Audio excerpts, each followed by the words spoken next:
Hello, and welcome to the Shark Stream. I just got home, so I will not be able to pester you yet or ever. I'm busy tonight with many tasks. I'm sorry to hear that, Lila, but thank you for stopping in. Welcome to the Shark Stream. My name is Gage, aka Acid Shark. I will be your host for tonight, and you've joined me just in time for me to do a search. Has Crazy Frog ever had a Christmas album? Yes, Crazy Frog released a Christmas-themed version of his popular album titled Crazy Hits, Crazy Christmas Edition in 2005, featuring Christmas-themed tracks like Jingle Bells and Last Christmas, alongside his usual hits. Everything Burns is a Christmas song, trust me. Congratulations on the 5-stream streak. Okay, hold on. Let's take a look at this. So it was just his normal album, but like he added like 2 Christmas songs?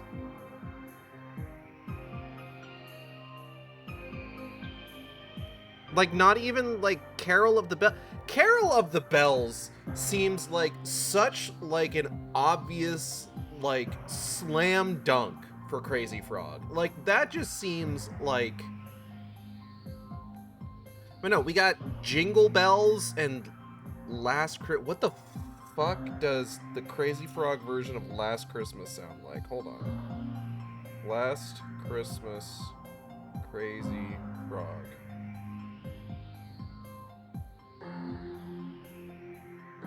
Oh, there's an official video. Okay, let's crank this up. Machine learning. Jesus Christ, shut up.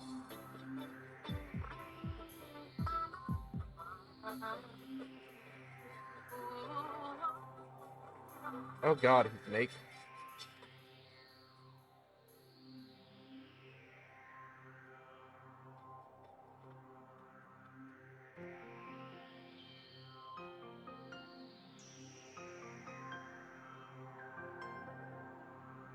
Okay, so a couple things to note here.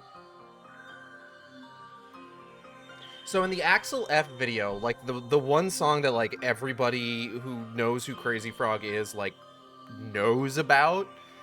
Okay, so back it up. So Crazy Frog was a ringtone, right? And there was this thing in the 2000s where if you had like a ringtone that was obnoxious enough and popular enough as a result, you could get like an album, maybe an animated movie, an album, a few music videos, perhaps an animated movie or a video game out of it. Crazy Frog was one of these. It was like a 3D animation. It was used for advertising, like a ringtone or whatever. And then they went ahead and made the Crazy Frog album. And like the premiere song on that album was a remix of Axel F, which was really just Axel F, but Crazy Frog would sometimes be like, bing bing. Is Discord down? That's a good question. I don't think so.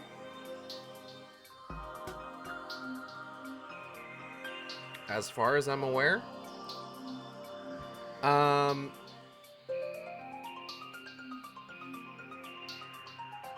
Words. Different words that are strong and bad. Okay, Axel F. Now, in the original animation for Crazy Frog, he has a tiny dick and balls. And he's wearing, like, a shirt and a vest and, like, a pilot's helmet. But, like, he had tiny dick and balls. They were just kind of hanging there. Right? Axel F was meant to be, like, seen by people. Like, human beings. So, they used a different model of Crazy Frog that did not have the tiny dick and balls hanging down off his rotund little torso.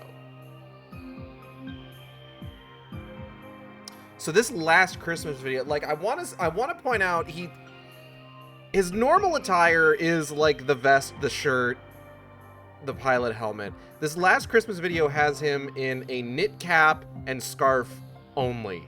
which somehow makes him seem more naked than he usually is. And if the blurring sensor in the video is to be believed, this is a version of the Crazy Frog model that has the tiny dick ant balls hanging off his rotund little torso.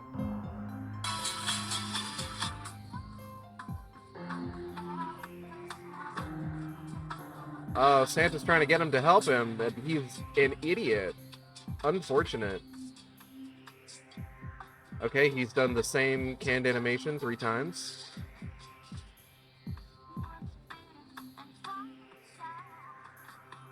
Okay, someone has captured Santa and has now captured the Crazy Frog. Discord isn't opening my computer and this is making me unreasonably mad for some reason. It'd be like that. Hold on. They scanned Crazy Frog.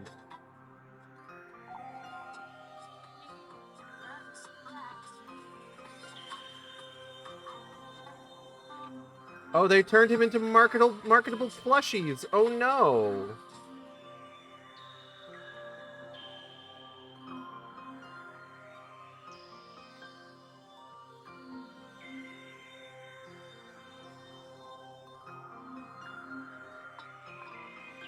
This is...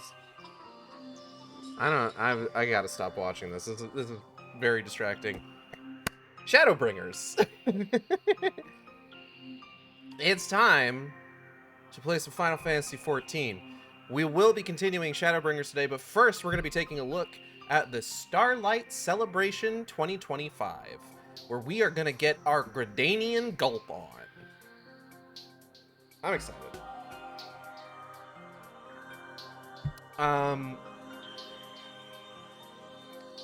Now, you may have noticed in the thumbnail, and also, I'll be back restarting computer to try and fix bitch Discord, visit the level 1 before me.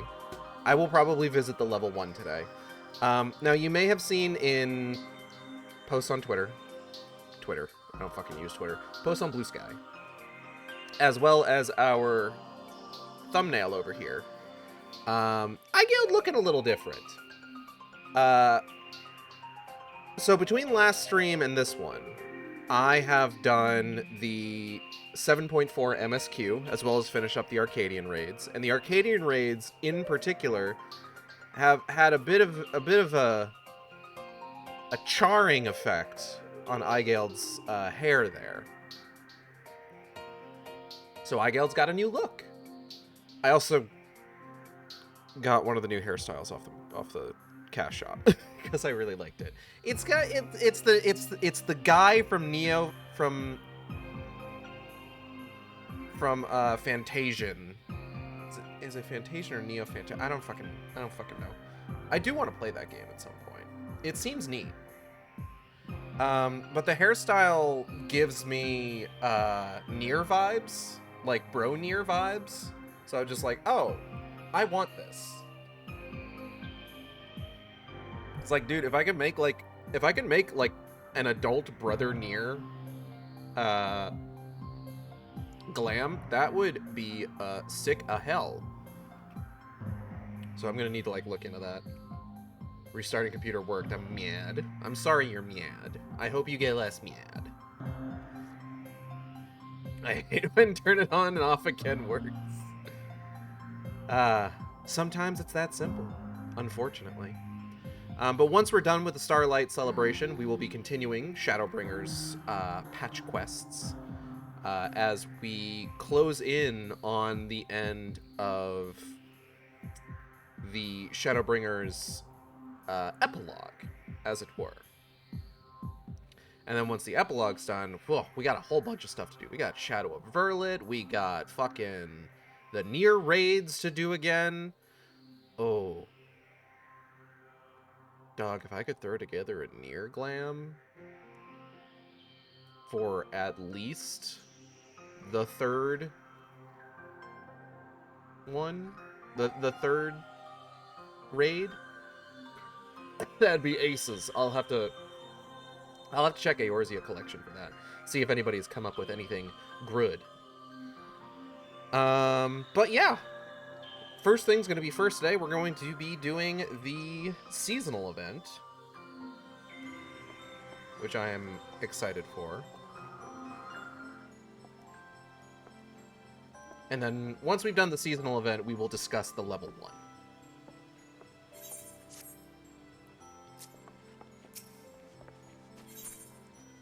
We 3 Kinderpunch. Local libations.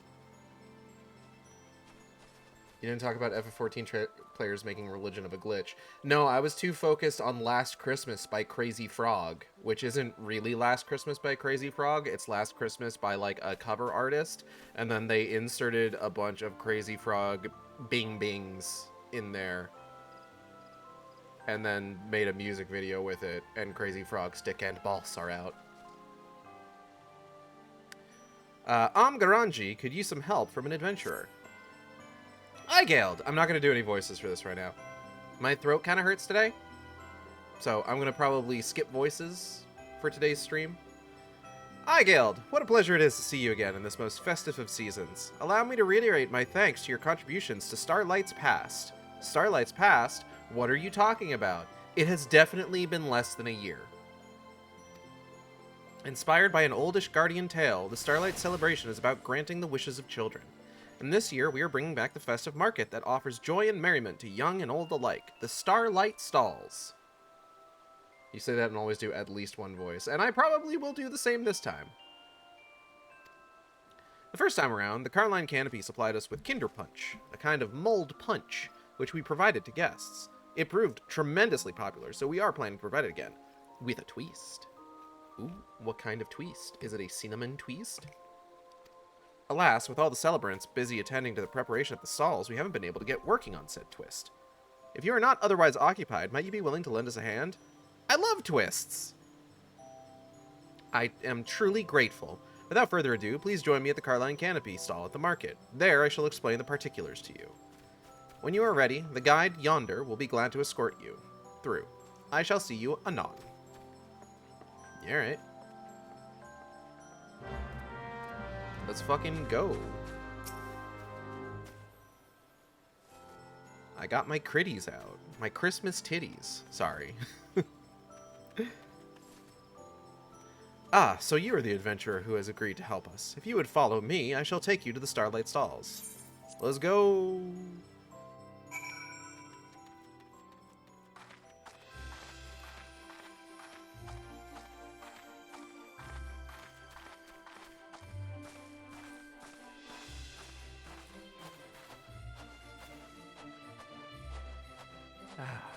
Beautiful. I love that it has been, like, common practice at this point that, like, so many of the, like, seasonal areas will now give you, like, or so many of the, like, the seasonal events will now give you, like, a fun area to run around and take, like, festive G-poses in. My thanks again for assisting us. I've asked Mion to help me in explaining our punch plans. She should be along any moment now.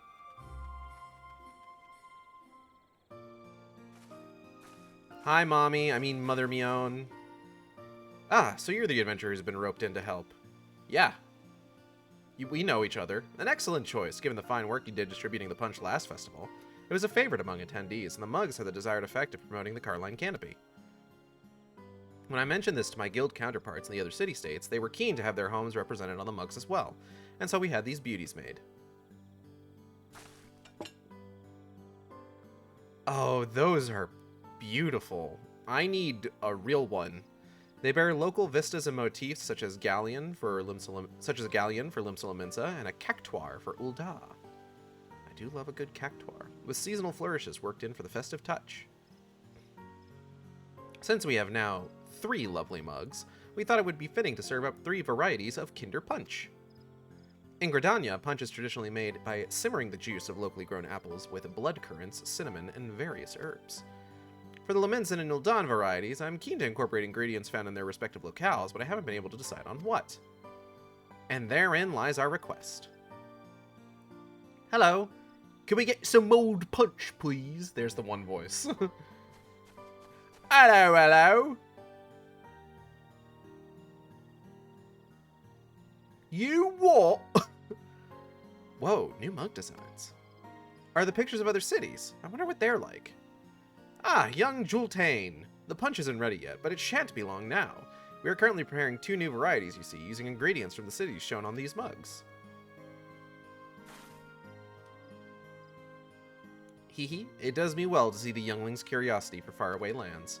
It further motivates me to serve up Kinder Punch that will not disappoint, which brings me back to the task we have for you.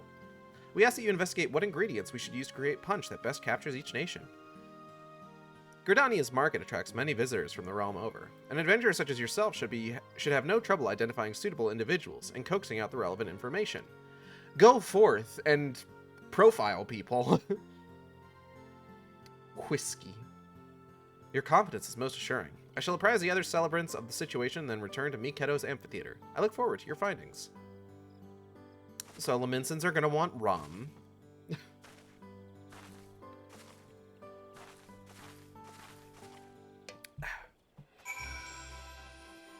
Jultane. So you're an adventurer. That's so amazing. Yeah, I'm pretty cool. I'm a pretty cool guy. I'm like super cool. I'm fucking sick as hell. Witness Blitzen's spectacular illusions. Whee! Hello, Kale. Welcome.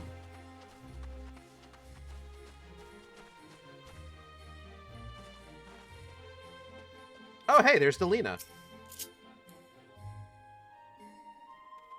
Happy Starlight. Happy Starlight to you as well.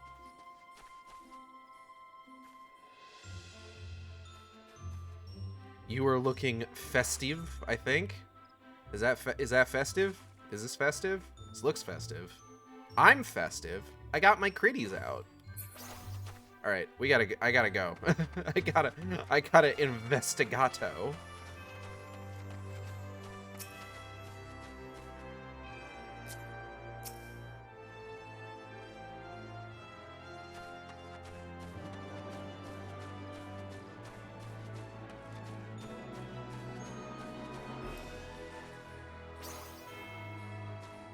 Alright, let's get out of here.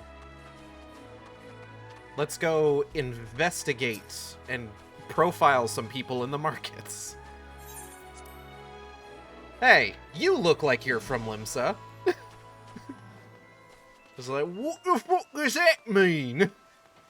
You what?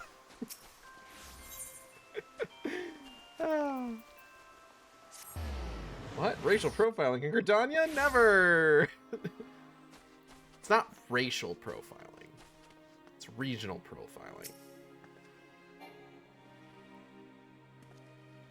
You wish to make a drink that represents Ul'dah. Tea would be a good place to start. We Uldans can't get through the day without a good strong brew. It's served up anywhere you can get a feed. It doesn't matter if it's a slap-up meal or just a sweet treat. I've heard tell the Sultana takes hers with a generous helpings of butter and honey, and poison on occasion. Aside from the tea, Thanalan has specialties like vanilla, cloves, black pepper, and pearl ginger. The finest stuff can cost as much as gemstones. Goddamn. Oops, my cue popped. It's very much racial profile outside this question. No, absolutely. But not this time. This time it's just walking up to somebody just like, hey, you look like you're from Ul'dah, and them being like, what the fuck do you mean by that? And they're dressed in like the most Ul'dan-esque clothes you've ever seen. You want to make punch with a Laminson twist. Then you'll want to use plenty of Lenossian oranges, lowland grapes, and lemons. Lenossian citrus is renowned far and wide. I love Aigale doing the little thinking pose. It's featured heavily in Laminson cuisine ever since sailors started using it to ward off scurvy, and I always ensure that our restaurant has ample stock. Okay. I'm in charge of procurement at the Bismarck, you see. After quality citrus, I'd be glad to introduce you to our suppliers. Oh, thank you. That's awful nice of you. To just offer that up?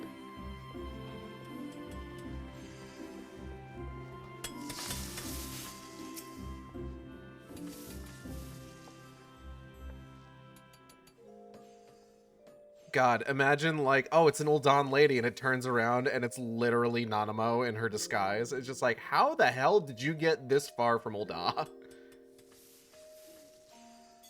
Papa Sean must be freaking the fuck out.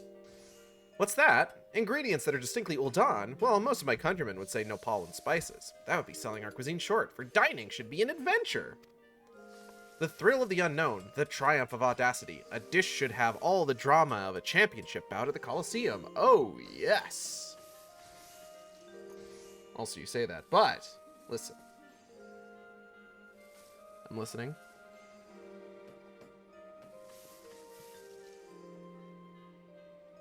I don't know where this is going. Such an experience may be a little stimulating for children, but we grown-ups can appreciate a little excitement. Wouldn't you agree?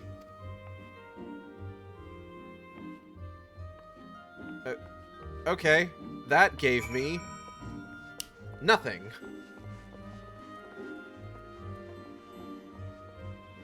You have provided me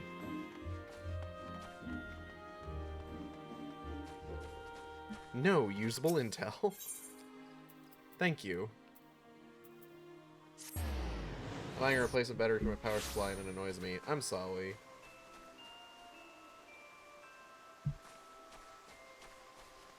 I always appreciate when, like, whenever I decide to, like, dress up for these events to stream them, and, like, I'm running around, like, where the events are taking place, that there's other people dressed up for them. Blue Santa.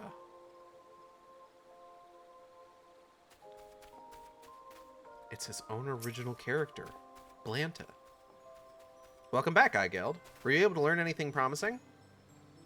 Bunny, bunny, bunny, bunny, bunny, bunny, bunny, bunny, bunny, bunny, bunny, bunny, bunny. Oh, those ingredients seem representative of Limsa Laminsa and Ul'dan indeed. We celebrants should be able to procure the items, so pray leave it to us. Once the Kinder Punch has been prepared, we would be pleased if you would do the honors and serve it. When it is time, please present yourself to my colleague at the Starlight Stalls. You got it. And if you happen to have a moment now, might I trouble you just to speak with the little ones from earlier? I'm hoping that you could learn which city holds the greatest interest for each of them. In so doing, you would be able to recommend varieties of punch that would be the most meaningful. I love talking to kids.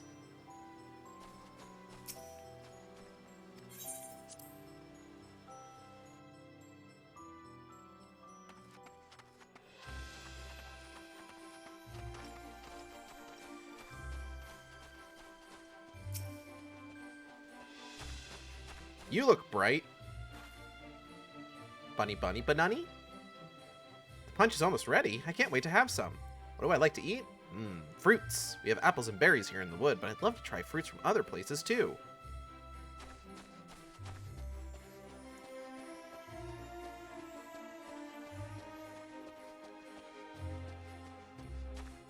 Julten. Oh, you're the adventurer from before. The bolt punch is almost ready? Hooray! Bunny bunny banani banoy?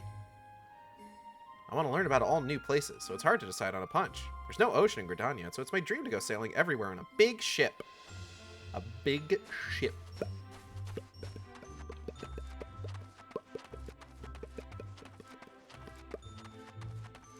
Anyways.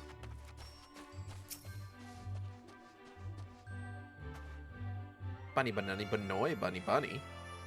They're giving out hot drinks? That sounds great. I'm visiting with my mom. It's my first time in Gridania, so I guess I want to learn more about everything here. Interesting, interesting. Okay, okay.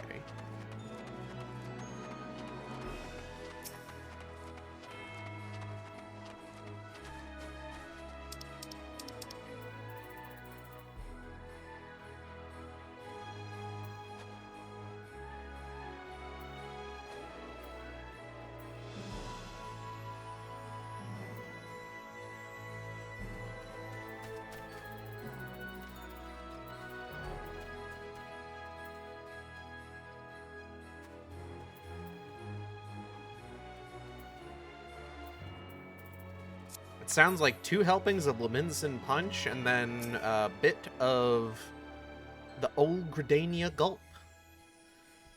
Ah, excellent timing. We've received the last of the ingredients and are now brewing the new varieties of Kinder Punch. We expect a throng of children will descend upon us as soon as we begin serving. Are you ready to attend to them? I'd like to review the characteristics of the cities and their punch. Okay, apple and cinnamon. Culinary cradle, myriad cultures come together for seas, foreign spices and Lassian citruses. Usually flavor in the People City. What about this? Commerce, exact wares, Kinder Punch made with simmering dried fruits and black pepper in a sweet butter tea. I'm ready. What did that say? Hold on, I skipped right past that. Following event cannot be skipped. Let's fucking go. Okay, I think the bright girl probably would want Ul'dah tea.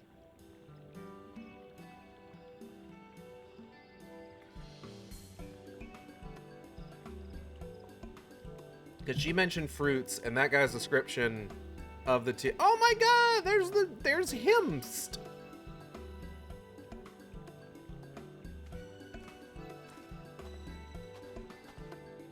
It's Godbert Manderville. Hello. A friend of mine used to live in Ul'dah, and he tells me stories about it. I've always wanted to know what it's like there. If you have something like that. I mean, yeah, we do. Can you imagine if I gave this kid Laminson Punch? That's the Saint of Nymea, thank you very much. I think I know Godbert Manderville when I see him.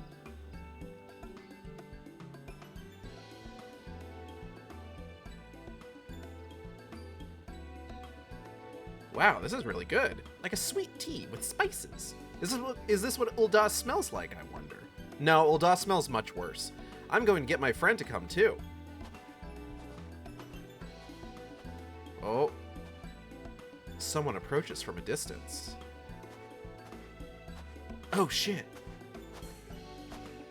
Bright girl.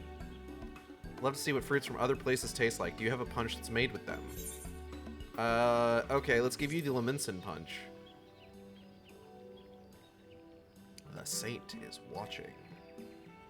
It's got fruit.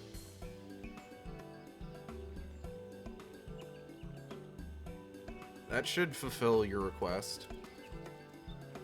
Oh, it's sour but sweet. I love it. I had no idea they grew so many kinds of citruses in Lenosia. Okay, you're welcome. Bye-bye. Hey, guys.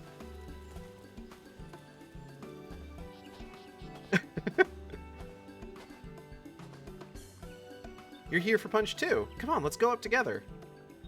All right. I heard there's a place called the Coliseum where gladiators fight each other. I want a punch that'll make me feel like I'm there. You're gonna want the Ul'dah punch. Hello again. I've never had mulled punch before. I'm not sure which one I should try. Gridanian.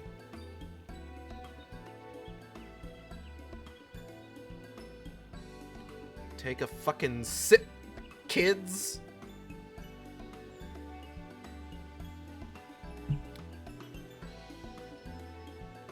So the Coliseum is in Ul'dah. I'd love to see a fight there one day. But right now, there's a fight in my own mouth. Woo! The spices in this punch sure pack a punch. Fun fact, Alina's family in character runs an orange farm. Oh, that's neat. Thank you. I love the apple flavor, and the mug is beautiful too. Oh, I hope I can meet some Moogles while I'm in Gridania. Mm-hmm.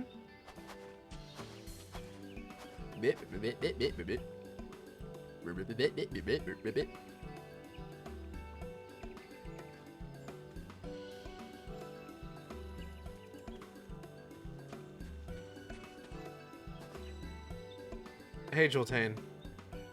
What to choose? Suppose I'd like a punch that makes me feel like I'm sailing somewhere far away. Laminson!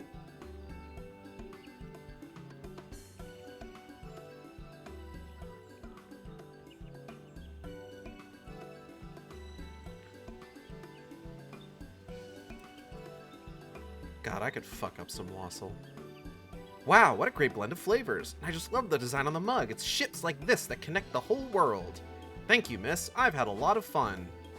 You're welcome. Oh. Seems the children really enjoyed their punch. You did well indeed with your selections.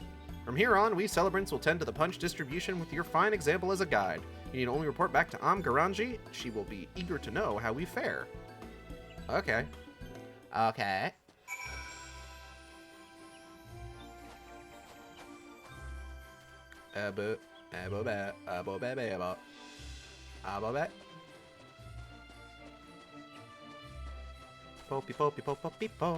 Sorry. Hi, Selma. Bye, Selma.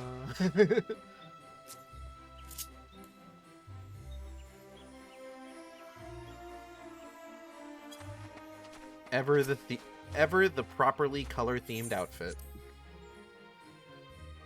Ah, boy. Ma'am.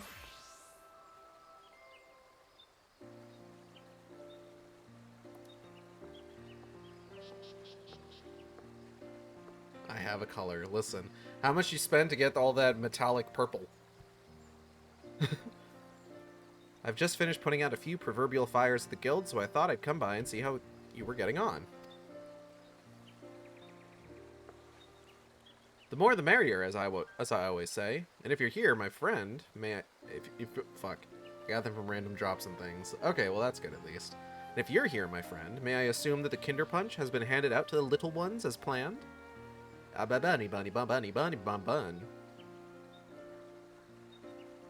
We are truly in your debt. With your help, we have not only brought the children festive cheer, but also expanded their horizons. Thank you, Mommy Mion. Of course. They're all more than welcome to return and try the other types of punch. The longer they enjoy themselves at the stalls, the better. Uh-huh. There you are, adventurer. I wanted to thank you again, and Miss Garanji and Mion, too. It was absolutely our pleasure. If you enjoy the punch, then nothing would please us more. Uh-huh. When I grow up, I want to be someone who knows lots about the world like you, miss. I'll go and see what's out there for myself and tell everyone all about it. And I want to tell everyone about Gridania, too. The Starlight Stalls have reminded me just how much I love it here.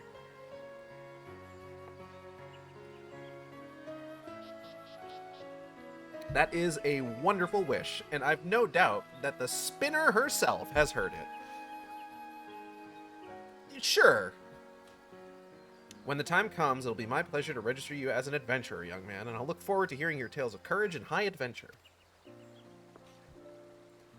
That goes for you as well, of course. Punch.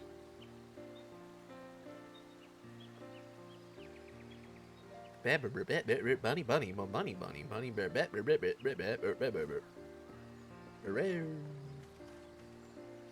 It seems you've truly inspired young Jultane. And should you still have time to spare, you could potentially inspire even more souls by helping us serve up more Kinder Punch. I would love to.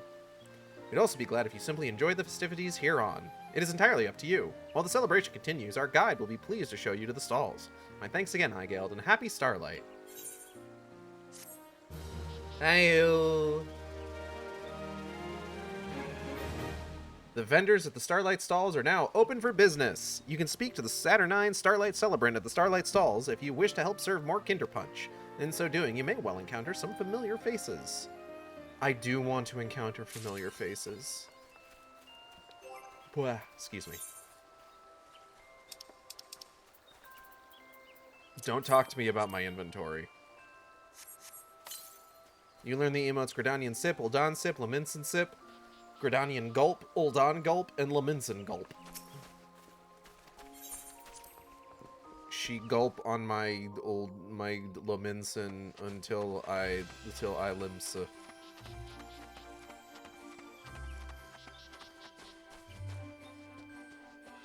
Learned that one of the quicksands, huh? Ooh, that's fun. So what do you think of this little gift from Tural? It's crunch delicious. We would love for you to munch, have a stall here. Sniff, sniff, meow. Do you have your eye on this taco, cat? Kitty want taco. Kitty want tacos so bad. Ah, you're back. People can't get enough of our punch. That's all I can do to keep mugs filled. I could use your help with serving again if you're willing. I should mention the curious lady came by earlier. She spoke passionately about the spirit of culinary adventure before gifting us an array of unusual ingredients. Though I was skeptical at first, quite a few guests have enjoyed them in their beverage as an accent. So if you have the urge to add a little something extra when you serve a mug, I leave it at your discretion. I would just be glad for the break. Let's start serving punch. You bring the pots of punch to a gentle simmer. The enticing aroma attracts someone to the stall. Fuck! Alright. Owner of the Carline Canopy.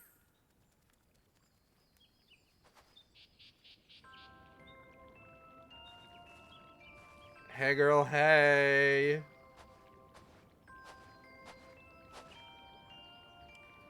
I thought I smelled a lovely aroma. I've already sampled the new variety, so may I please have a mug of Gردanian punch? It'll be interesting to see how yours compares to the Canopy's house blend. Yeah, let's do it with the chanterelle mushroom. NPCs have different dialogue if you give them spice or not. Interesting.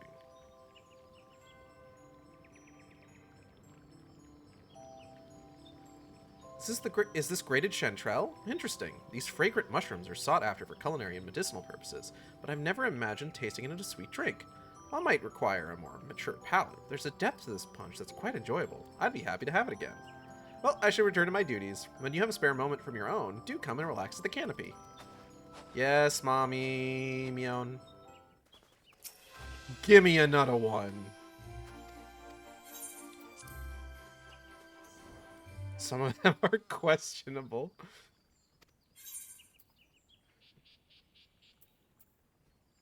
Did I spit on myself? What the hell?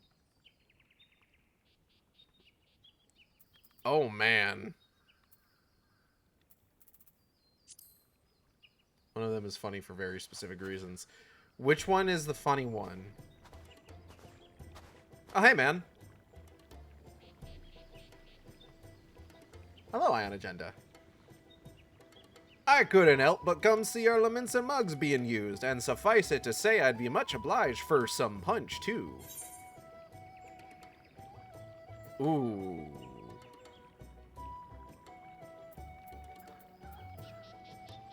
Let's give him the sweet tooth laments and chocolate punch.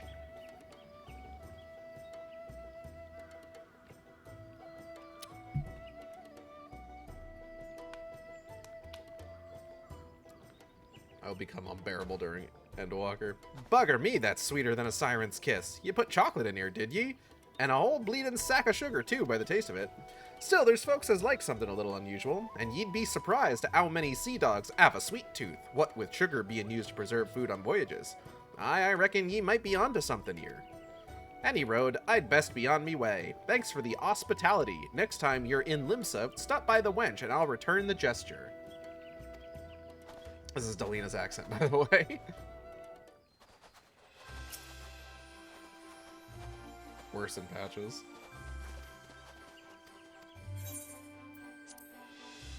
Also, someone here does get special treatment. You'll know who when you see them. Let's talk to the proprietress of the quicksand.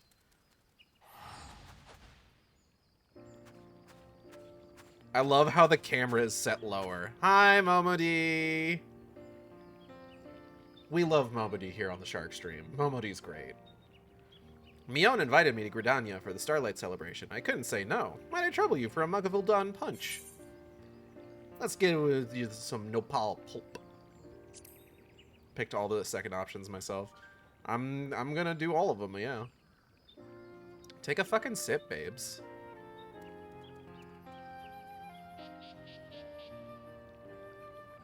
Well now, what a delicious drink. You've added nopal, cactus flesh, unless I'm mistaken. Plenty of folk enjoy nopal roasted in savory dishes, but it works surprisingly well with sweet flavors too. I might have to try adding it to our menu. Thank you kindly. Whenever you're in Ul'dah, be sure to stop by the quicksand, you hear?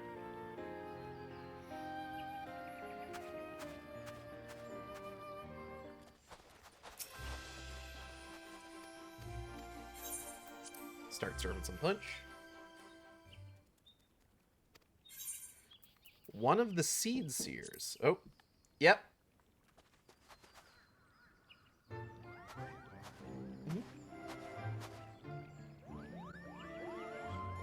Yeah, 1 second. Alright, I'll be right back, folks. Hello again. Mulled punch for the guests. What a delightful idea. This is the wrong controller that I'm picking up. Lest you wonder, my sister Kane is busy as is her wont, so I... Connie Senna? Connie Senna? Connie? How's Connie doing? Is busy as is her wont, so I'm attending the festivities in her stead. I shall have a Gridanian punch, if you would be so kind. Moogle Palm surprise! Did you say Moogle Palm? No. So it is simply a confection made to resemble a palm. That is certainly a relief, and for my companions especially. Without further ado, then, I shall give it a taste. No, we juiced real Moogle Palms.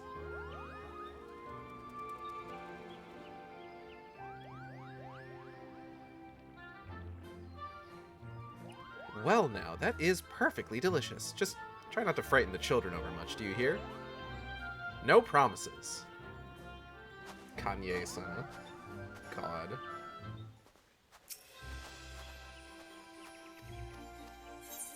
Gimme another one.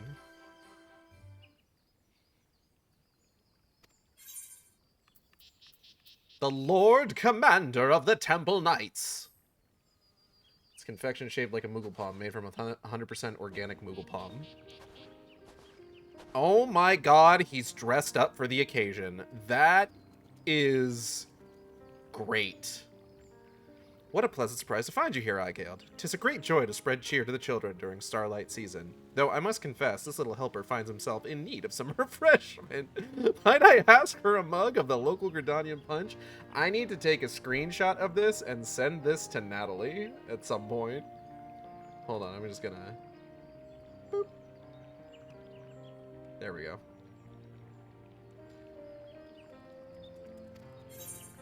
Gridanian punch with a generous dash of birch syrup. He is Ishgardian, and it is an Ishgardian holiday. True. Still wearing the armored gloves, though. And he's helping. Well now, while this punch tastes quintessentially Gridanian, there is no mistaking the Ishgardian accent. Might this be an acknowledgement of the Starlight Celebration's origins? Yet regardless of the intent, the generous amount of birch syrup is a wonderful touch, and during this most special of seasons, I shall allow myself the indulgence. My thanks for the fine drink and company both. By your leave, I shall return to my duties. Many children yet await their Starlight gifts, and 'twould not do to keep them. Yeah, please don't keep the children's gifts. Alright.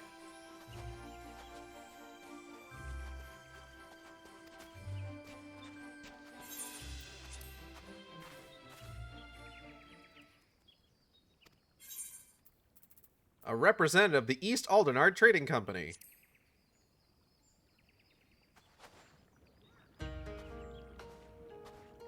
What's up, white boy? Oh my, if it isn't Igald. Having concluded some business discussions nearby, I thought to drop by the festivities. What a pleasant surprise to find your esteemed self manning a stand. This means Estinian is avoiding this area on principle because Emmerich has someone else he can talk to there. You are serving punch to guests, it would seem, and far be it from me to turn it down. I should like a mug of the Uldan variety, if you'd be so kind. Namazu Whisker Delight Uldan Punch. I beg your pardon, did you say Namazu Whisker? Come now, that is surely a jest. I assume you are referring to some manner of ingredient that appears as a whisker, a strand of spice, mayhap. Bro, just take the fucking gulp. He has such pretty eyes, I'm sorry. Goodness me, that is certainly distinctive. Drink your fish tea, white boy. When seeking to introduce a new specialty, I suppose uniqueness is a way to pierce a crowded market. Well, the drink has had quite an invigorating effect, so if you'll excuse me, I shall continue to peruse the stalls. Alright, bye, white boy.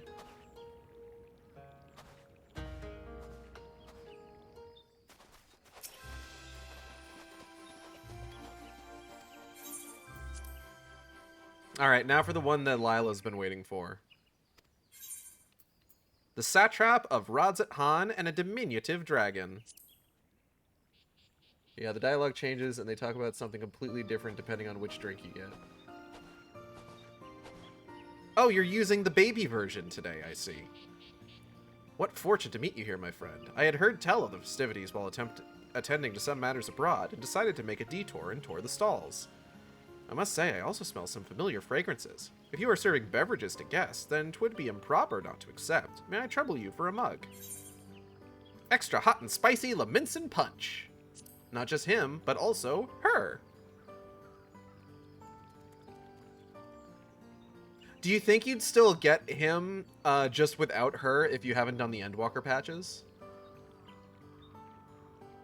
Chuckle. I see you have spared no spice in this drink, my friend. I was able to taste it even with this vessel.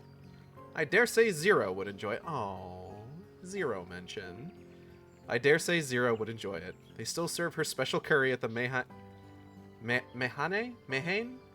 don't know how it's pronounced. I'm sure I'll hear it spoken at some point, on occasion, and when they do, it never fails to get lively. But to return to the subject of the drink, do take care with the amount of spice. I expect the children here are no less inquisitive than those at Radzat Han, and may unknowingly bite off more than they can chew.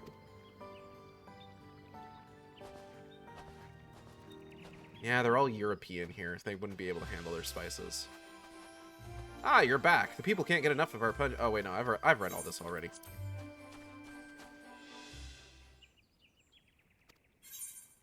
A world explorer in search of the unknown. My boy? Is it my boy? Yay! My boy! I happen to have an urgent request nearby, so I thought I'd visit the stalls. And who should I run into again but you? Well, seeing you serving punch is a new experience at least. I'll have an Uldan one, please. Uldan punch with Sabotender garnish. Take a fucking sip, babe.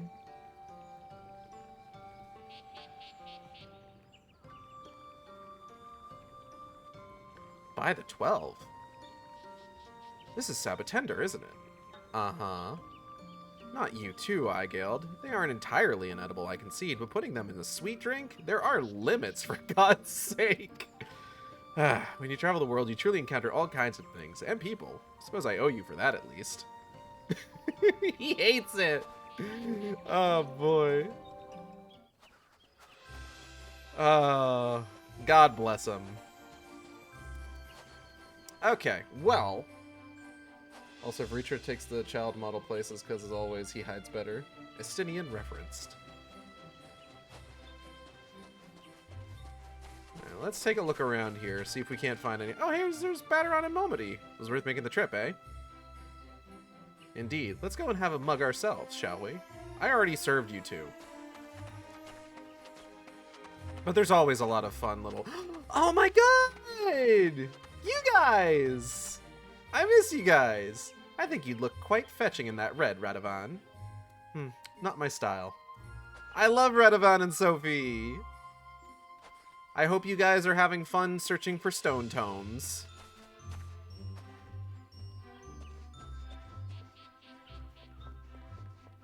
The NPCs in the area are great.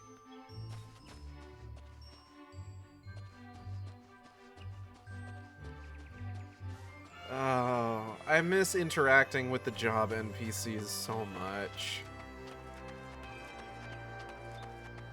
I really wish they'd do another round of those, like, additional job NPC interactions. Is that Shulk? It's not Shulk. You really ought to try this punch, Mother. I wonder what the other ones taste like. Very well, I shall go and get some too. Sadly, you cannot find Emmerich, Ritra, or Asdaya.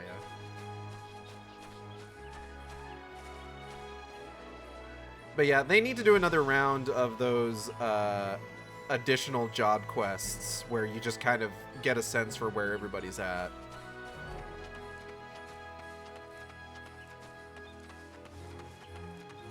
Find me! Again, I need to see Emmerich and Ritra talk.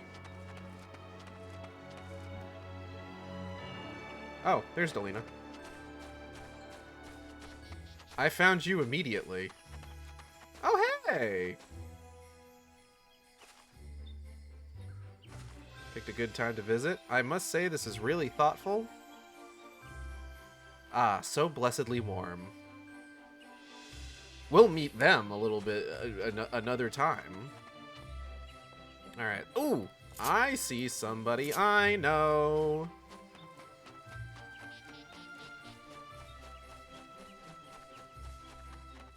Hey man, how's it hanging? Ho ho ho! How wonderful to see the stalls so lively. Ho ho ho!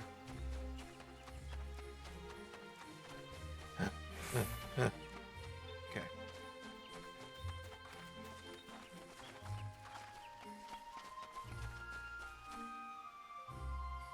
Oh, a seasonal market. What a wonderful idea.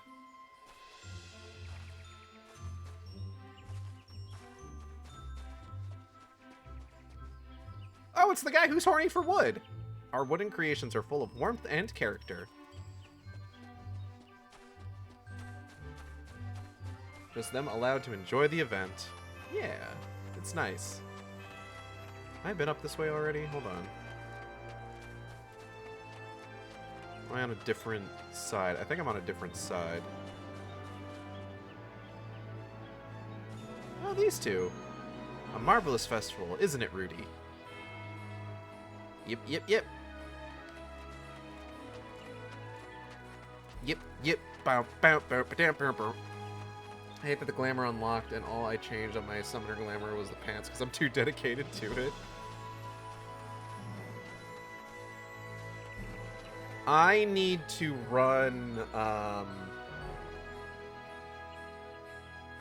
Paradigm's Breach a few times at some point because I want to get the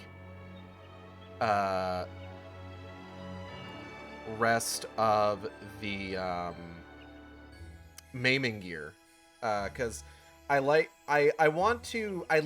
the fending gear, but I want to get the version of the fending gear that doesn't have like the mesh on it. Alright, so that is the Starlight Celebration. Now, before we head back into Shadowbringers, well, first off, let's there we go. Before we head back into Shadowbringers, we're gonna go visit a very special celebrity that popped up in FF14 pretty recently. And to do that, we gotta go over to Falcon's Nest.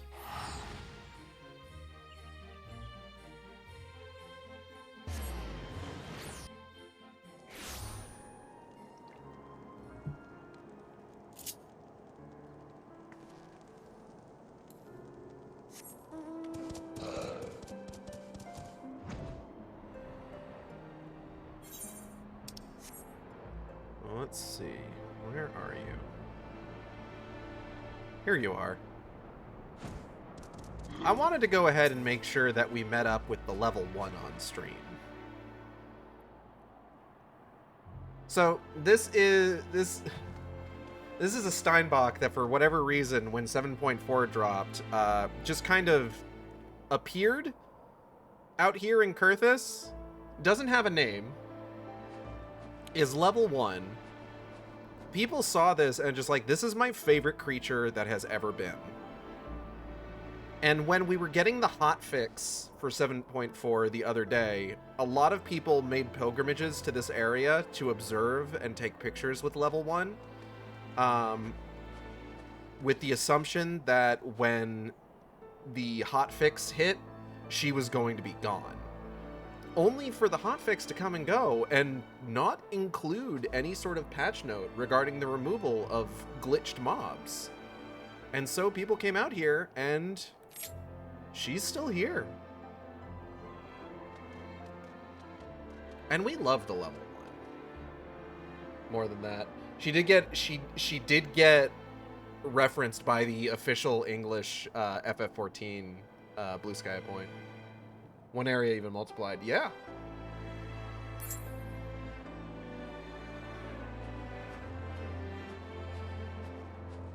Gage, go check around. I think it's Bane Pool. Bane Pool. I don't know where Bane Pool is right off the dome. Hold on. Bane Pool. Bane Pool.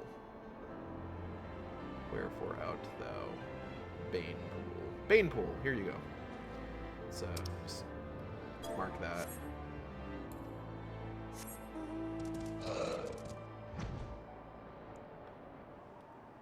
There's a herd of them. I was wondering where the herd was. I only knew about the one that was just outside Falcon's Nest. See, that's what they're normally supposed to look like. So I remember seeing there's one theory. Yeah, there's one theory that they are related to the Beastmaster class that's going to be added, which is a kind of it's like Blue Mage, where it's not really like a viable like standard class. It's like a special sort of thing that you can do. She's not a Steinbach. She's blue. Steinbachs are yellow. Oh, that's true. So she just a doe. She just a doe. She's a South Shroud doe. What's she doing up here? Girl, you are so far from home.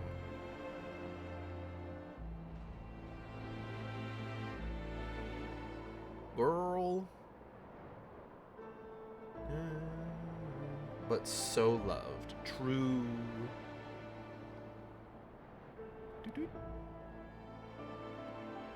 Okay, let's see. A herd.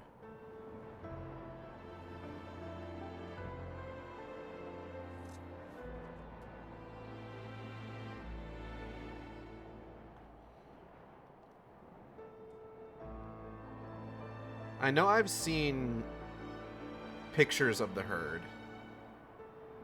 I just don't know specifically where they are. Oh, wait. Hey! Oh, there's a few of y'all.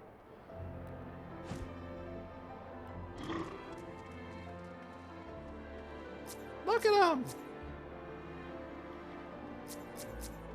Them! Beautiful creatures.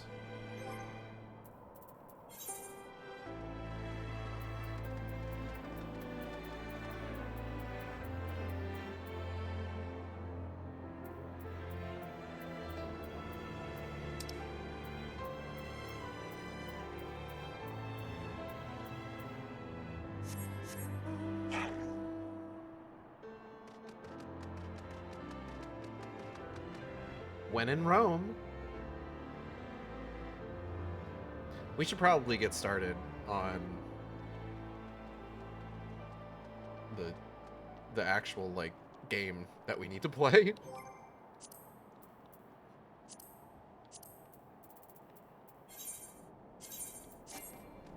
Fuck.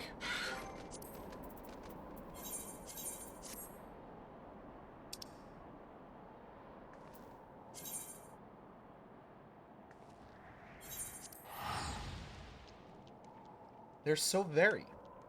It's true.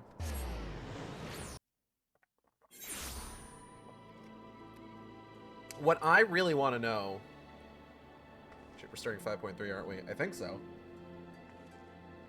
If we're not already in it. What I really want to know is... Oh no, we are starting 5.3 because we ended in the Pendants. I want to know if, like, other regions are just as enamored with the level 1 as we are. Can you get the dungeon RNG? Japan is? That's great. I love that. In the name of the light. The manager of suites is looking a little anxious. Ah, Mr. Sjork. Will you be venturing forth today? Yeah, dog. Do be sure to take care if so. Though they say the Star Tower was harmless, one can never be too careful. But I concede it is not for me to tell the Warrior of Darkness how to look after herself. Old habits, you understand. Smile. Ah, hi, Gald. How very opportune. Huh? Oh, hey, man. Greetings, my friend. Do you perchance have a moment to spare? Yeah. Bunny banani. Wonderful, wonderful. I wanted to thank you, you see, for revealing to us the truth of the Warriors of Light. After all these years, your tale set the record straight. Finally, the people see them as the great heroes they were. Or the great hero he is, in the case of Ardbert. You too were surprised to see him, I think. Yeah, dog, he was supposed to be, like, fused with my soul or something. We did a fist bump. It was a whole thing. At the time, I was not certain what to make of it all, but I could see the effect his words had on those around me. And then the stars rained down from the sky and, well, you know the rest.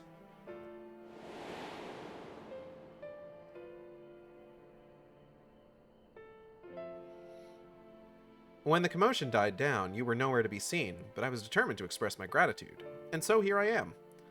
Thank you, Aigeld, for giving voice to the truth and restoring the Warriors of Light to their rightful place in history. Should you, perhaps, wish to have your account of these matters committed to writing, I would be more than willing to serve as your scribe. Indeed, if there is anything I can do to help, anything at all, you need only say the word. Herm.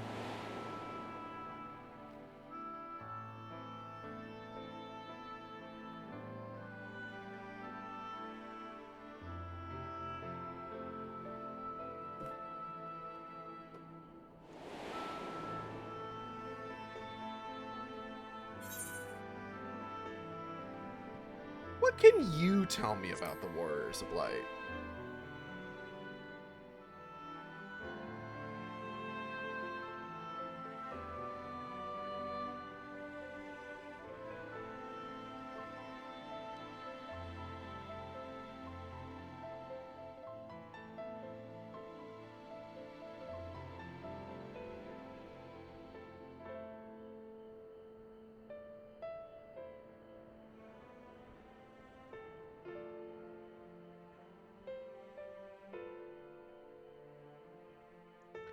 I beg your pardon? You wish to ask me about the Warriors of Light?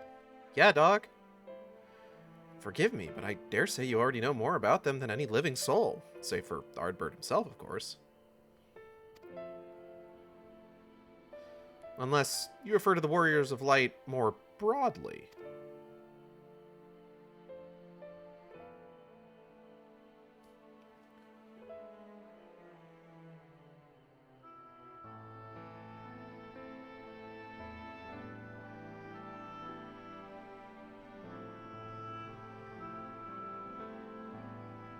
If so, I may yet be able to assist you in some small way. Okay. Excellent. I shall return to the cabinet at once and look up the relevant texts. Pray join me at your earliest convenience. No rest for the righteous, it would seem. You said it, man. Ugh. Do not let me keep you, miss. I bid you a pleasant day. Thanks, my guy.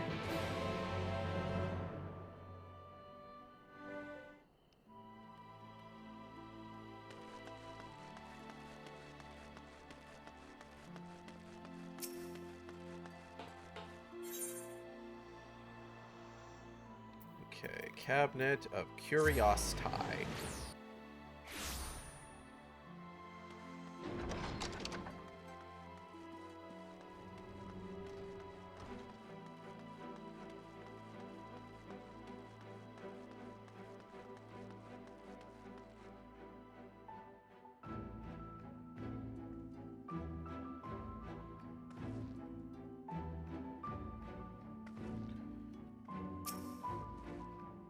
Alright, Morin, hit me with what you got. Oh, are you voiced in this one? Nope. Ah, hi, Gale. Excellent timing. I have but this moment finished gathering the materials for our lesson. As a great many works make reference to the Warriors of Light, I shall, with your permission, focus only on the details that seem most relevant. Hold on, I'm gonna just... There we go. Okay. Oh. The Warriors of Light, you say? Forgive us, but we couldn't help overhearing. We've been out keeping watch over the Crystarium, but it appears to be business as usual. So I thought I'd spend some time brushing up my knowledge of familiars, and Alphino volunteered to help. I actually came on a different errand, but I'd be interested in hearing about the Warriors of Light as well. May I join you?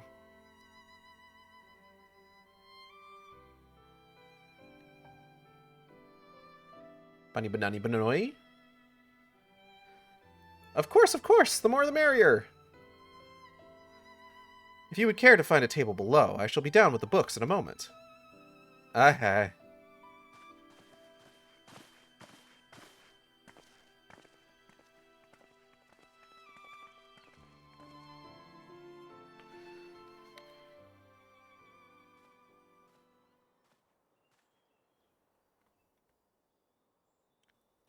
Were one to pore over the annals of Vrantic history, one would note the comparatively frequent recurrence of individuals hailed as Warriors of Light.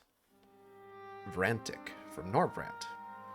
Ardbert and his comrades require no introduction, but many others bore the epithet long before them. Name but a few, there was Tolthawil, legendary first king of Lakeland, Rodfort and Saulard, the fabled Drawn and Galgant duo of Verbert.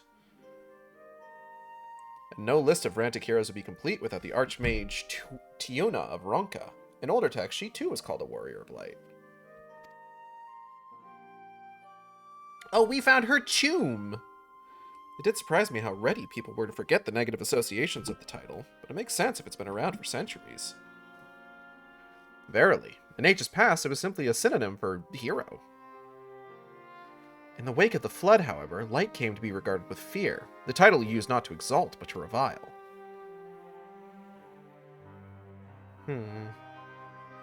Far cry from its beginnings.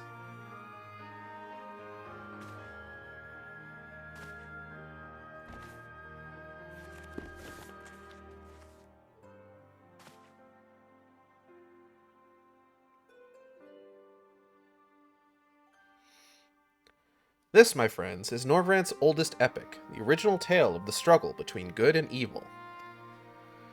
In a time when all lay shrouded in darkness, a prophesied hero rose to deliver the world from its doom. Fighting in the name of the light, the hero styled himself as its foot soldier, and thus did he come to be known as the Warrior of Light. This won't be important. It's him! It's Mr. Final Fantasy! Curiously, in the centuries that followed, other heroes appeared who claimed the selfsame epithet, despite sharing no discernible connection with their predecessors. And in time, Warrior of Light came to be a name accorded to all men and women of uncommon skill and valor.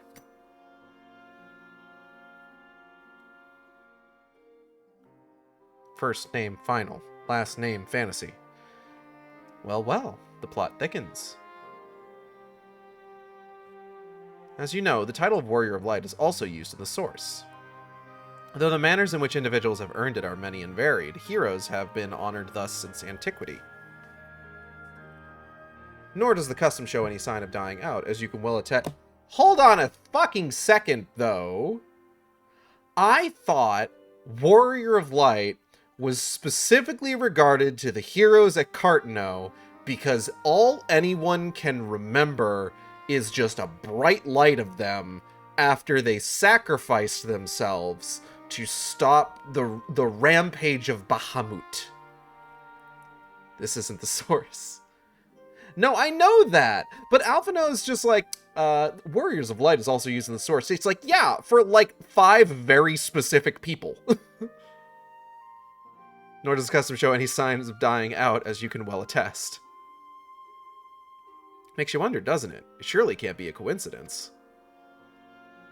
Indeed not. Let us imagine a man who has awakened to the echo and is able to hear Heidelin's voice. As she styles him, so too does he style himself, a Warrior of Light. Of course, being blessed with the echo does not in itself make one a hero, and conversely, there will have been no few heroes who were not blessed with it. But such distinctions are immaterial to the masses, and over time they came to use the title Warrior of Light and the word hero interchangeably. Sounds about right.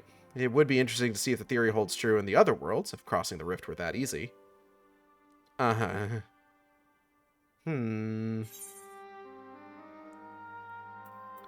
Heidelin did call me a Warrior of Light.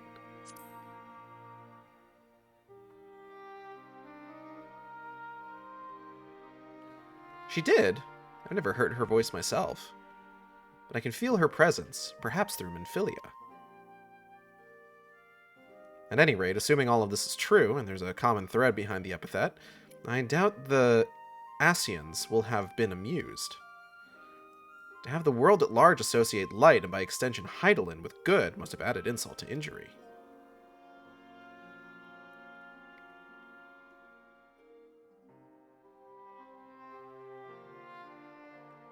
Ahem.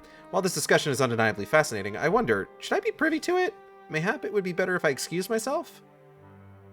Oh, no need for that, my friend. Pray accept our apologies. Your lesson on the Warriors of Light has given us much to ponder. Oh, did someone say Warriors of Light? Ooh-wah! Huh? This girl said ooh-wah.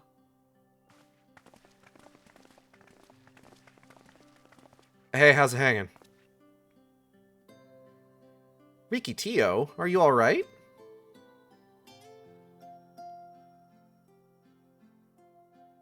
Ah, my precious tomes. Ugh. Did I not say you must take care in the cabinet? Oh, is she tiny? She's so small. You too, Arkle, Irewell? We're sorry, Master Morin. Aren't you? Yeah. The Warrior of Darkness? Hey, how's it going? My name's Riki Tio, and I want to help everyone. Please, tell me what I have to do to be a hero, to be a warrior of light. Eat your green vegetables. I love her, I love her, I love her, I love her. Riki Tio's great. Yep.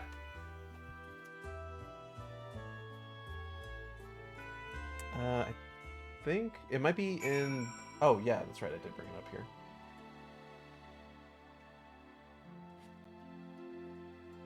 All good? Okay. There's a lot of NPCs to talk to. Hold on. Setting aside our misgivings, it would seem churlish to discourage the young lady. Let's hear what she has to say. No harm done, to the children at least. Even children want to become warriors of light. Children's inquisitiveness is to be commended, but... my precious tomes. My bukes. We're sorry we knocked over the books. Do you remember me? When you returned from the sea with the Exarch, I asked you how you became so strong. So, I want to be a warrior of light, but not one that fights with a sword and all that. No, I want to be the kind that fights with potions and heals people, an apothecary. And I'm going to help everyone in the Quistelium, no, in all of Northwind. When I told Arkil and Airwell this, they said the cabinet should have lots of tomes about potions. Arkil is the shh kid. This place is so big and we don't have the faintest idea where to begin searching. At this rate, I'm not going to get anywhere. If one knew where to look, one should indeed be able to find treatises on potions here. Even so, I fear they may prove a little difficult for one so young, but Esteemed Warrior of Darkness, perhaps you might accompany young Riki Tio to Spagyrix. Rather than through tomes, I believe she stands to learn more by observing the chirurgeons at their work. Sounds like a plan. It seems we've finished here, so we'll come with you. Last one to Spagyrix is a rotten egg. Ha, I'll have you know I'm really fast. You're going to be the rotten egg. Pshoom. Morin, are you going to be alright? I should remain here and tidy up. I hope that today's lesson will be of some use to you. He's going to be fine. Oh.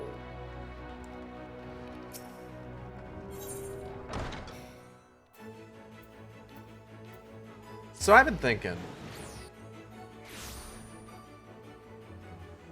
I think I want to do the Tomb Raider Survivor series at some point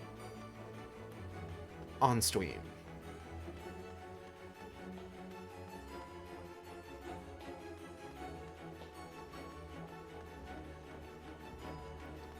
I have art that was being used for Tomb Raider games back when me and Natalie were playing through them. Though, since Natalie's not really able to do much streaming at the moment yet, we are working on that. But at the moment, she's not really able to do a whole lot of like gaming and streaming and stuff like that. Oh, anyone else see that? That dude NPC walking by freaked out when he hit his mark. Goodness gracious. I figure that I might as well, because, like, the entire thing is that Natalie prefers generally the original Tomb Raider series as well as the Legends series, whereas I'm more of, like, I like the Legends series, I like the original Tomb Raider series, but the ones that I've committed the most time to personally would be the Survivor series. And I would love to go through those games and, like, talk about them, talk about, like, what I enjoy with them, look at them, like, critically, because as much as I like the Survivor series, I really enjoy, like, exploring those worlds and, like, finding, like, the little puzzle tombs and everything. But who golly, let me tell ya, those games have some things to complain about in them.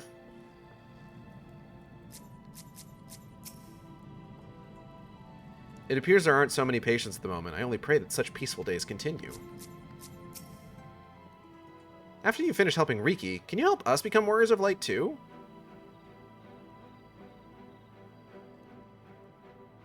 Somebody just put in shout chat, hey nerds, wanna join a cool new Christian FF14 community, DM me for details.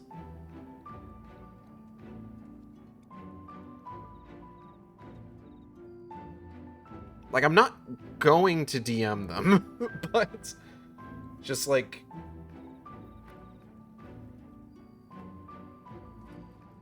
it feels weird to do that in the Crystarium. Like, that feels like more of, like, a starting city-state kind of message. Cool Cat and the online meanies. I'm sorry. Like, that was just... I did not expect that to show... Like...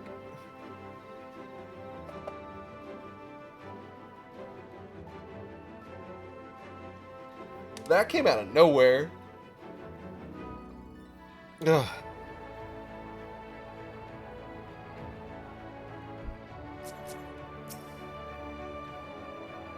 Chesameel's medicines work really well. I just wish they didn't taste so bad. A warrior who fights with potions. It's certainly innovative. I prefer a blade myself, but to each their own. You're right, Alice. Let's give Riki Tio a sword. See how her eyes shine, my friend. We have made her day. Uh-huh. Asian machination or no, it wouldn't do to dash the dreams of one so young. The Exarch would feel the same, I believe. Wait, I'm here. What do I do? What do I do? Well, let's ask Chesameel.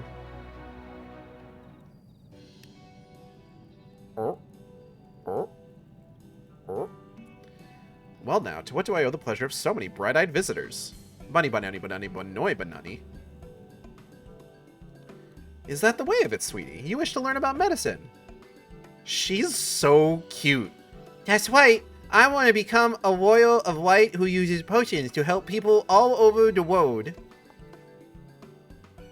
Well, that is a very noble endeavor, and you aren't alone in it. No few at our infirmary yearn to venture forth as warriors of light. But ultimately, they have all decided not to pursue that dream. Huh? Why? Because the people here need them too, sweetie. The guards who place themselves in harm's way to keep us safe, the artisans who toil tirelessly that we might sustain our way of life, and younglings like you, who are the future of the Crystarium. We couldn't simply abandon them, you see, and so, difficult though it was, they made the decision to remain. And does this mean my dream isn't any good? Oh, sweetie, yours is a wonderful dream, and it would be my pleasure to help you pursue it. If we all work hard, the day will come when our chirurgeons may set forth to aid folk in every corner of the realm. As we strive towards that day, I hope that we can rely upon you as well. Though I must warn you, ours is not an easy path. No, you must work very, very hard. Remember when we all met Riki and all knew that we were getting Chemist as a healer? And then we got Sage. I'm not afraid of hard work. I'll become the best apothecary ever. Just you watch. Hehe, that's the spirit. Without further ado then, may I entrust you with a task. I have placed an order at Sweet Sieve for a potion ingredient, and I would like you to go and collect it.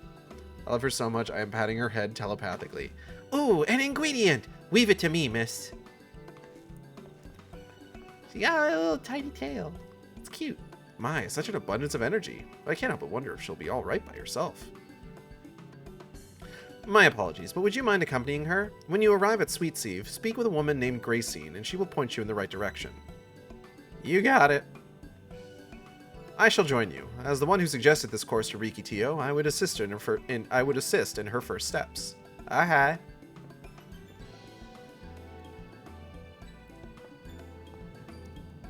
And what about the two of you? Are you coming along too?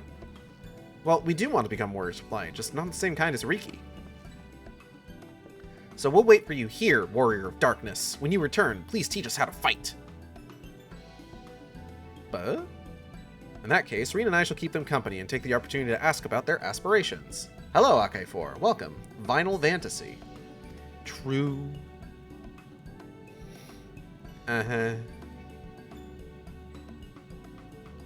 My apologies to anybody who showed up late and missed me listening to Last Christmas by Crazy Frog at the start of the stream. It wasn't good.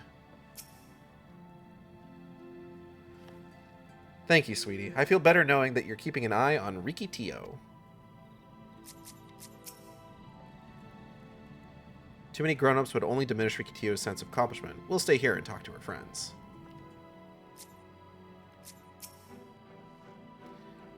We know you're busy, but we want to be just like you. We hope you'll teach us how. We won't move an ilm until you return. If it's to be had at Sweet Sieve, I assume the ingredient is some manner of crop. Crop.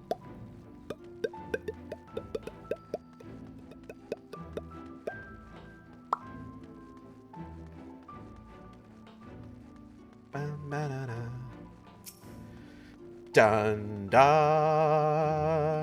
dun dun dun dun dun.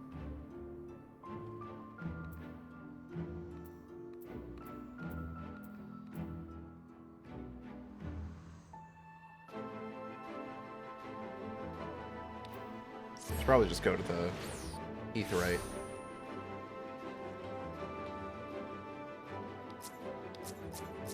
What are people standing over there for? Talking to the Sundry Splendors person.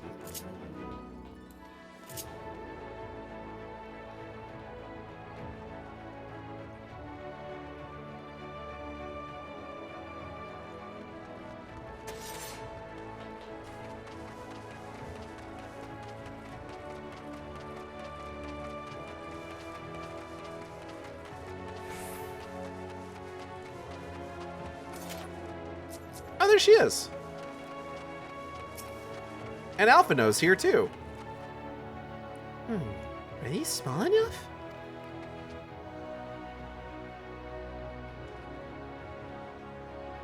Squapes?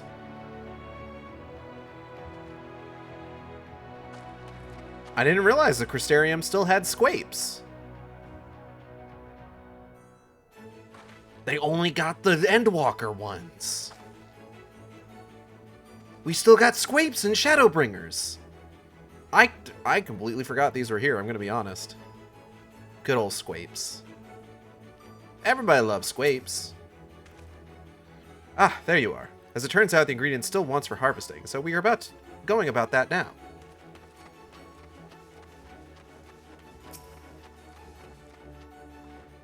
Yes, 4 apples, 7 lemons. How many times must you count them?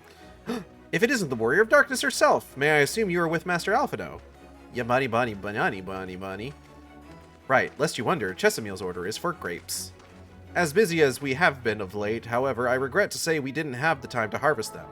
So it was with apologies that I asked Master Alphino and his young companion to help themselves to the fruits on the vines. Perhaps you could lend them a hand. It's the undersized grapes you'll want to pick. They're too small for normal consumption, but suitable for making wine and medicine. Bouquet. Undersized squapes. Undersized squapes. Undersized squapes.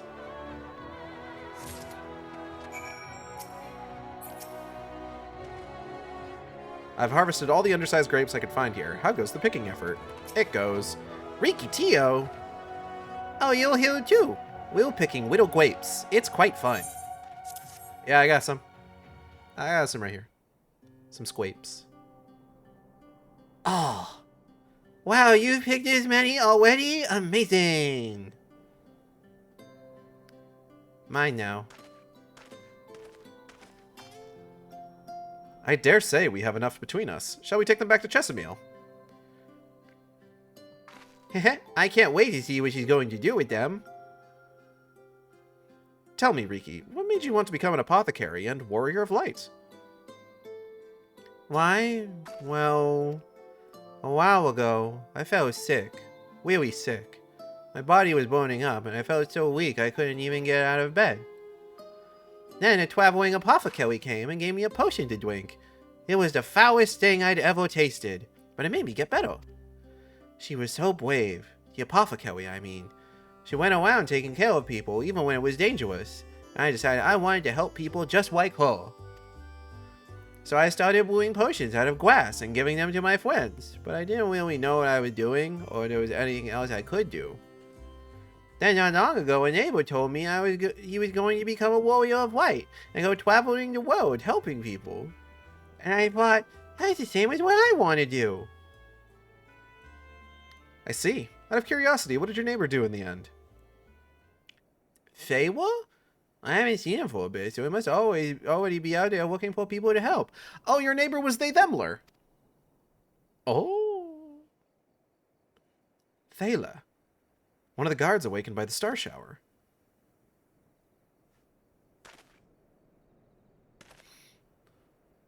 Thank you for sharing your tale with us, Riki Tio. I myself took inspiration from one not unlike your traveling apothecary, and I hope her good example will spur you on to realize your dreams. But it will not be done in a day. Such lofty goals are reached through hard work and persistence, through countless little acts of heroism, like delivering the grapes to Chesameal.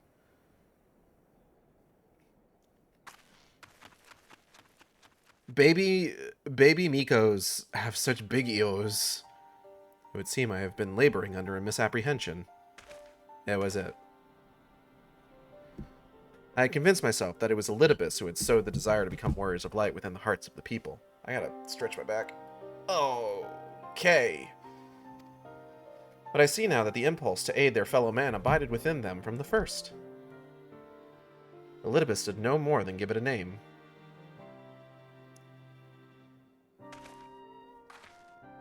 And, as he so kindly proclaimed, we must return to our own world ere long. With the Exarch laboring tirelessly, I doubt not but that a way will be found. And I believe I speak for all Yet I believe I speak for us all when I say I cannot leave in good conscience, not until we have dealt with Elidibus.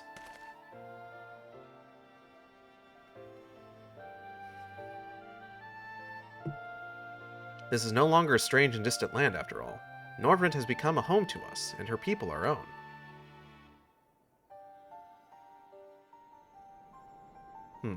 Let's return to Spagyrix. It wouldn't do to keep your admirers waiting. Okay.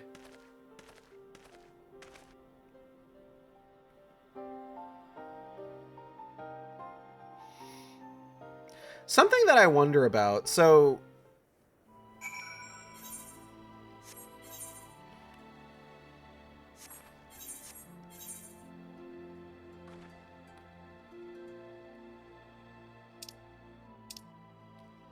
So Norvrent, right?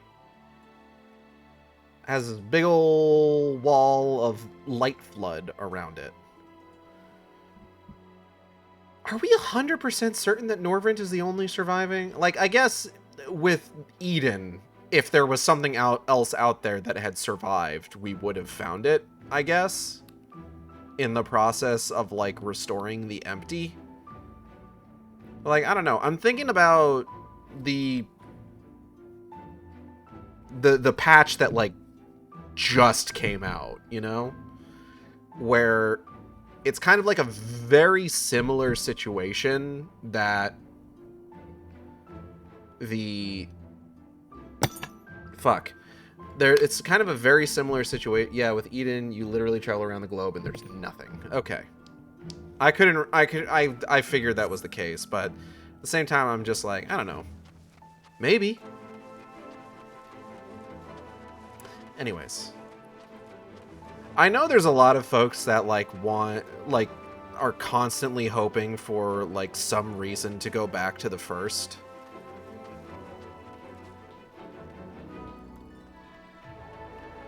Just because, like, it is a little weird for so much of, like, Final Fantasy XIV's, like, expansions to focus, like, laser-locked on a handful of locales, and then, like, maybe on occasion pop back to, like, a previous area to just be like, hey, here's what's going on here, or like, hey, there's a story reason that we need to go back to this place. You know, that sort of thing. Hold on. I've got, like, a dress shirt on. I need to take it off. I gotta get naked on stream. Hold on. Okay. And I mean, like, this is obviously not the last time. Like, once we leave the first, once we have, like, wrapped up, jacket toggle. Once we've wrapped up everything in the first, this is not the last time that we're going to be here. We are going to, there are, like, a couple times where we do actually come back. But, like, you know, so much of Endwalker focuses on Thavnair,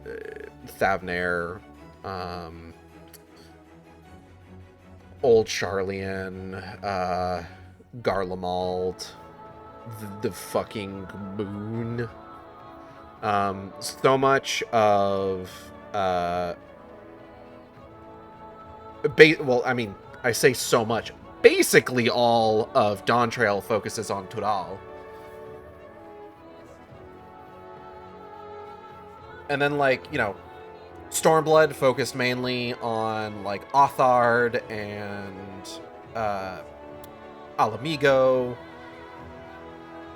I say Alamigo, but what I mean is, like, oh god, what's the actual, like, country club? Because Alamigo is, like, the city, I think. Right? What's the... Stormblood at least sends you to Limsa as a way to get to Othard.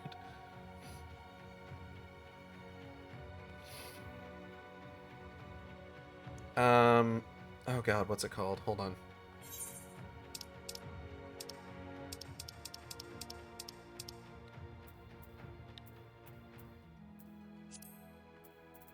Girabanya, that's it.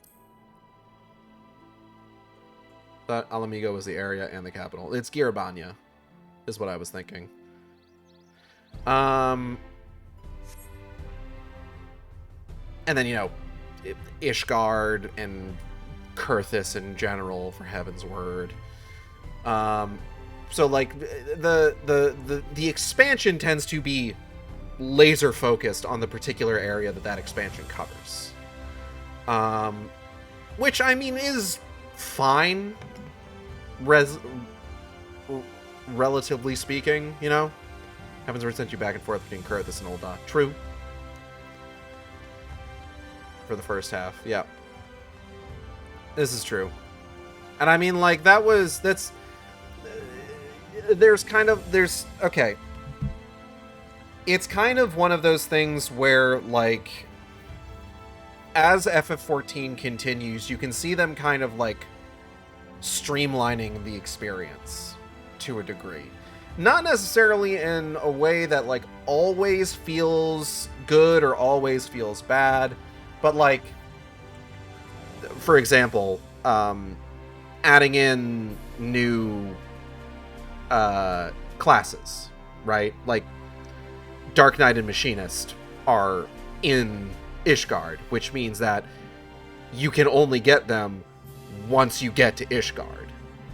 Whereas every patch, or every expansion since then, the new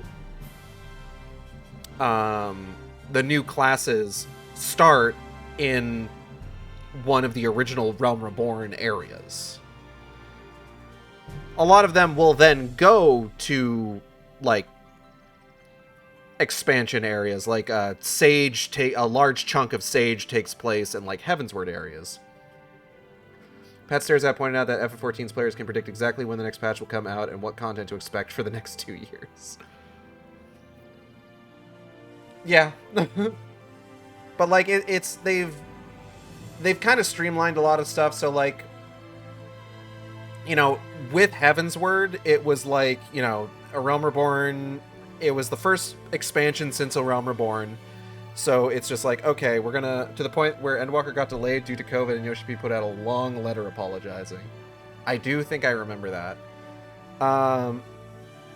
But like Heavensward was the first expansion following A Realm Reborn. So like, you know, there is like a large part of it that is just like, okay, some of this is going to take place in A Realm Reborn areas. But then just like as each expansion has come out, each one has also like been a lot more like focused directly on the area that expansion takes place in, without really giving a huge amount of thought to what's going on in other areas.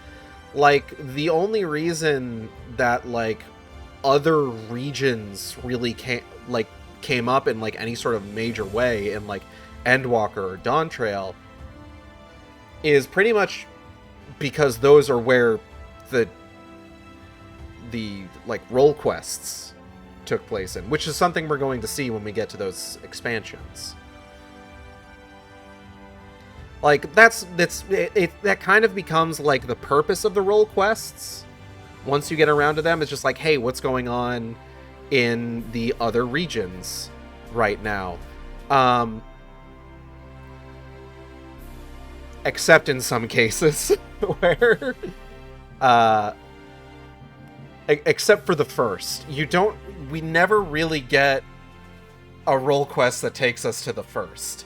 So they do need to keep you going back to the first, like, on occasion, just like every so often. Just like you make a quick trip back and you're just like, hey, how are things going here? And it's just like, oh yeah, things are going great. Here's a voice cutscene where Gaia shows up if you've done the Eden raids. It's just like, oh, that's cool. Why is Gaia here? Why is Gaia here and why is Gaia voiced? Is there something we need to know? Bless Gaia, yeah. I assume that they threw in like a role for Gaia in a voice cutscene because of the ultimate raid that they did. But yeah, like I said, it's one of those things that's kind of like born of FF14 becoming like more mechanically streamlined, with like distribution of new classes, with the way the story plays out,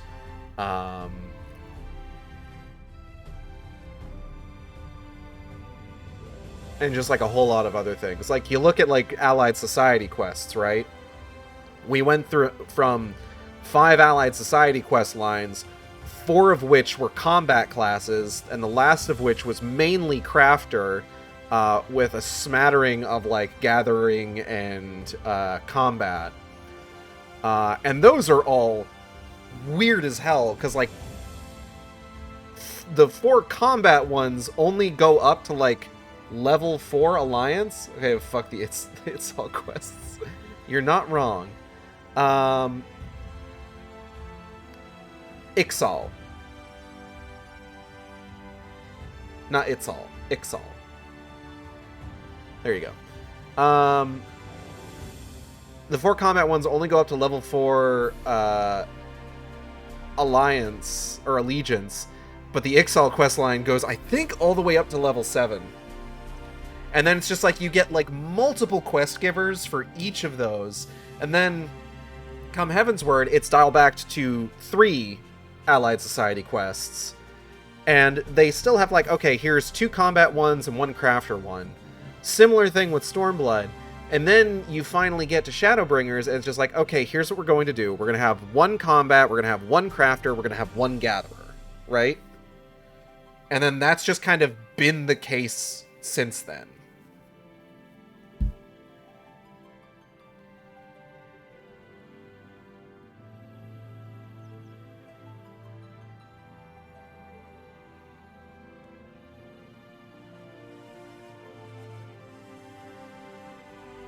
So like I said, streamlined. There's also a degree of like narrative streamlining as well. I saw someone talking today about how they miss when FF14 would have like conclusions that were like messier and weren't like tied up in a tidy bow, which I do understand. I've actually had this kind of complaint about the Allied Society quests for a little while now, where the Allied Society quest lines for Dawn Trail felt very low stakes. Like, it didn't, like... Endwalker also had this to a certain extent, where it's just like I think the highest stakes one was probably the Yakui. And by far, I think the Yakui might have been my favorite of them. I did like the way that the Mamul-Ja quest line kind of continued, like, development of, like, the Mamul-Ja, and, like, them kind of, like, developing as a people and everything. But, again, a lot of it has been, like, significantly lower stakes than, like, some of the other quest lines. Remember when you did the Namazu one, and they're just like, oh yeah, if we don't do anything, then in, like, 7 years, every Namazu is going to fucking die. The Mamuk quest line is pretty good. It just got all resolved by itself, and you don't do much. It's not doing much. Me, personally, not doing much is not a problem I have. Because, like, that's kind of something having to do with, like, a lot of Dawn Trail, just kind of in general, which I'm fine with. I actually really liked being the, like, super busted mentor character for the Dawn Trail quest line. I thought that was a lot of fun, and God bless Wook Lamont. I love her.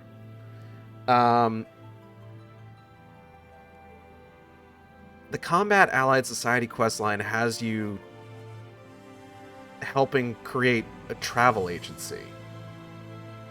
Like, like that's what I'm talking. It's just like, okay, Yakui, you need to solve the mystery of this ritual to appease the spirits of the mountain so that they don't fucking bring about, like, complete destruction of the Yakui's home via avalanches, right? Mamuk,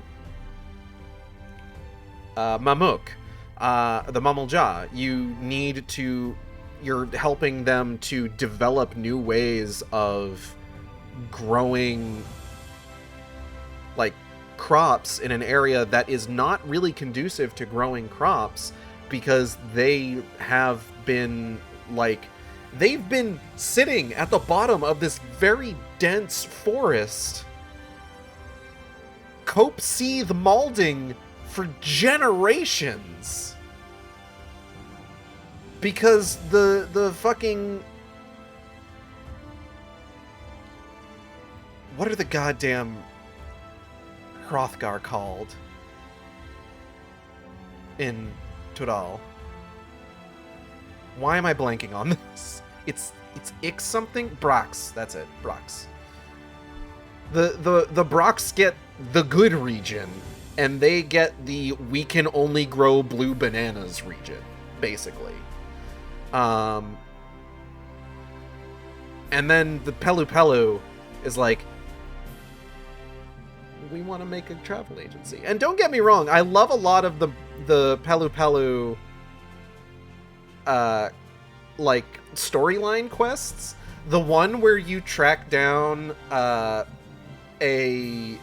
like, bandit that you met in the main campaign is great, and I love the resolution of that. But again, it's like low stakes shit. Like, okay, the Allied Society quest lines for A Realm Reborn were all a big deal, because in A Realm Reborn, like, one of the main things that they kind of hammer into you in Realm Reborn, that thankfully they've started showing like a bit more like growth with regards to that, especially with like some of the information released for like the TTRPG for FF14. But one of the things they hammer into you over the course of Realm Reborn is how dangerous the quote-unquote beast tribes are, right? But one thing that you also learn over the course of A Realm Reborn is that every single conflict with the quote-unquote beast tribes is also kind of the fault of the city-state du jour, right? Ones in Endwalker feel a little more suited because it's a recovery period after horrors in one area, finding purpose in another area, and another form of finding purpose in the other. Yeah, and I mean, Endwalker's kind of intense in and of itself, but like, with a lot of the Realm Reborn Allied Society quests, it's a lot of like internal conflict between each Allied Society, where it's just like you meet members of those societies, those quote-unquote beast tribes, that completely shatters what the main quest line has been hammering into you for hours at that point. Which is, in and of itself, kind of interesting. And then there's just, like, all sorts of, like, neat shit going on there. Like,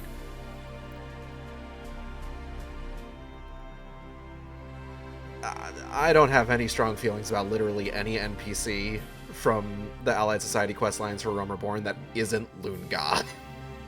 Like, the guy for the Sylphs kind of sucks.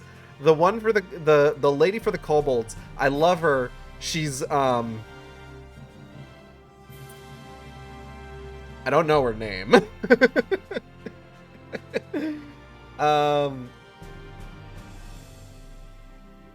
Oh god, it's the Amalja, the Sylphs, Kobolds, the Ixal. The Ixal one is interesting considering that it's kind of like, I don't want to say like coming of age, but it's about a son kind of like proving himself and proving that he has what it takes to be just like as good of an engineer as like anybody else in his family line.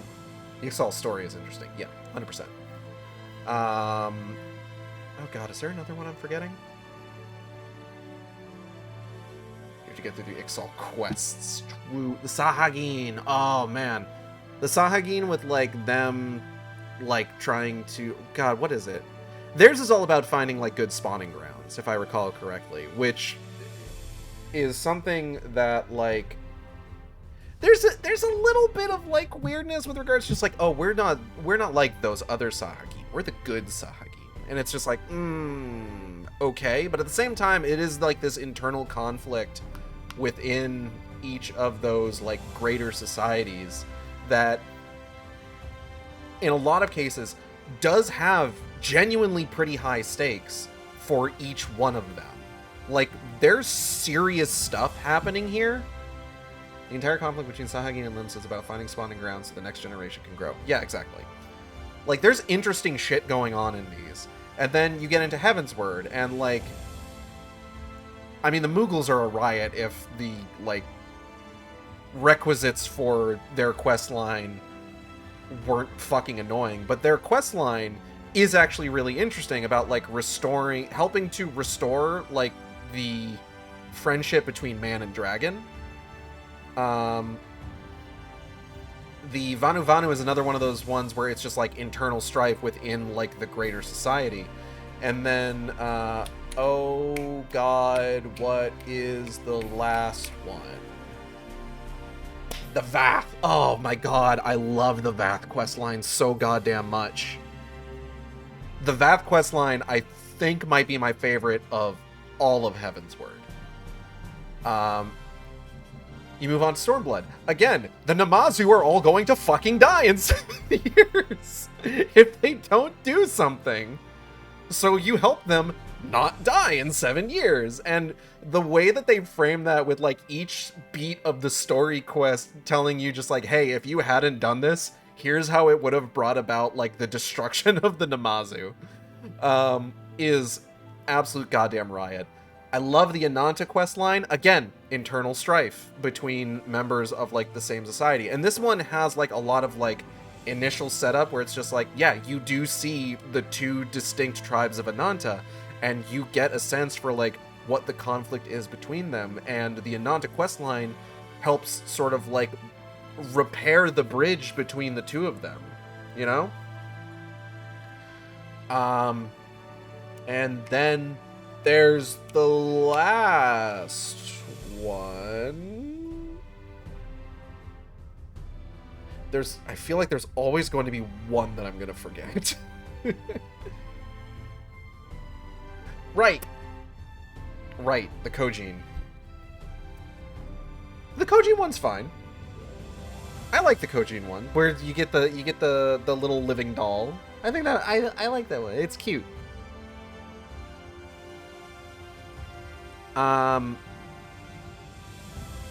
Shadowbringers. I feel like the Dreamweavers is interesting. I like the Dreamweavers ones, and I love the area that it creates. At least the session's tangent is on topic. I like the Tsukumogami. He says on Saturdays, but not on Fridays. True. Dreamweavers is fun. Dwarves is fun. It gives you a fucking tank. And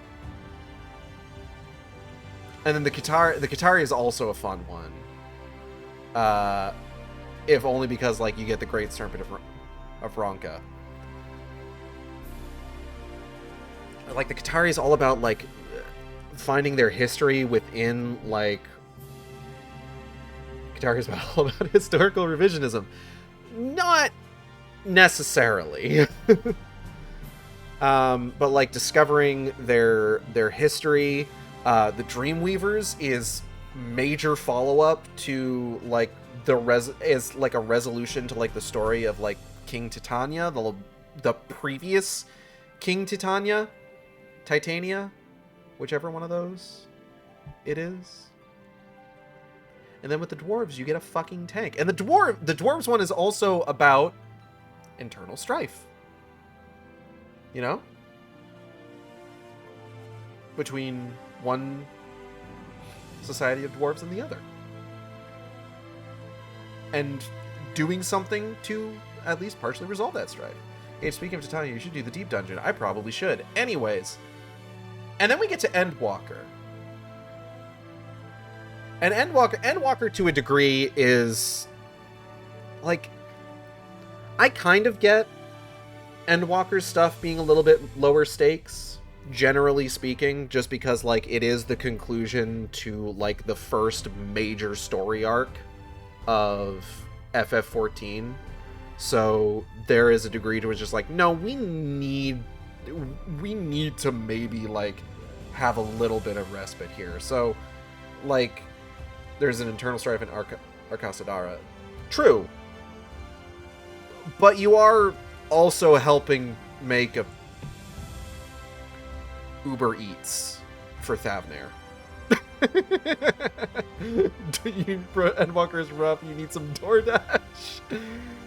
Oh man, you make Elephant Grubhub for the Arcasadara questline. The Omicron questline is all about helping a bunny bot make a cafe for people that have given up on life. And then for the Loporrits, you make yourself a bona fide moon-based Pwadi Globe. You know? And a radio show. Therapy is a good explanation for them all. And it's just like, that's kind of where it starts to be like, okay, like,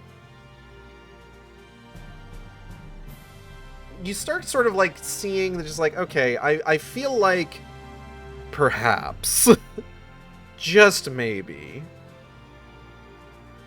things are starting to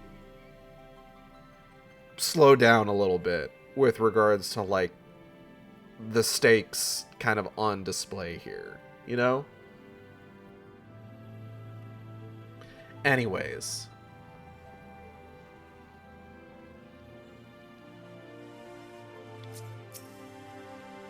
thanks for helping me with the grapes, Warrior of Darkness. In return, I wanted to brew you a potion one day. Thank you, Rikitio. I appreciate that. Rikitio has delivered her grapes, as have I. After chatting with Arkil and Airwell here, we came to an agreement, but I'll let them explain after their requests themselves. I think they slowed down starting as Shadowbringers. Yeah, but I feel like Endwalker is where you really started to notice it. Rikitio was beaming with pride when she returned. The fairies had stakes, but it was still low. It may only have been a simple task, but she won't soon forget this achievement. You remember the fairy quest, the fairy allied society quest, where like you find like a fairy sleeping and you go back and just like, oh, they were falling asleep? Oh, they must be dying. That's fine. It's just like, is it? I see. Interesting. Okay, good to know. Just like, oh yeah, they're just dying. It's no big deal. Huzzah, you're back. We're ready to start learning. Riki didn't make you drink one of her grass potions, did she? She did not. My thanks for your kind help, sweetie. We now have all the ingredients we require. From the grapes we shall make a vinegar, to which we will add elf grass and a few other herbs to produce an invigorating syrup. Though it's unspeakably sour, it does wonders for the constitution. Steak slow to everyone but you. As part of her studies, I may just have to give Rikitio a little taste. Hee hee.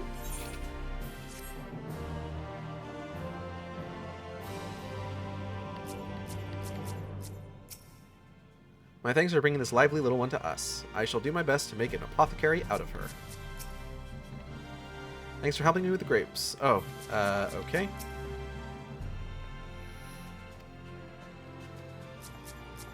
All the same stuff? Yep. Okay, let's talk to Airwell.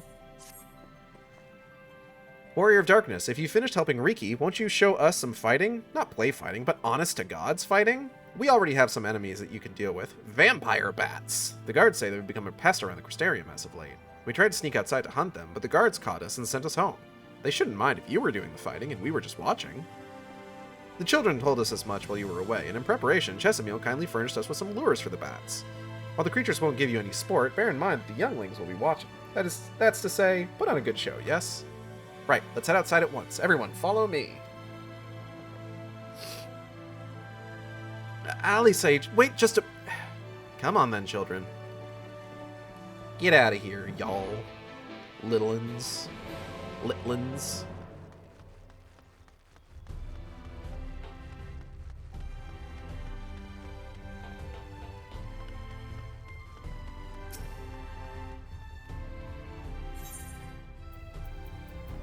But yeah, Dawn Trail just kind of in general was kind of like that in terms of like being a little bit low stakes, where it's just like there was a lot of stuff in Dawn Trail where it got kind of tied up neatly in a bow by the end, which is fine.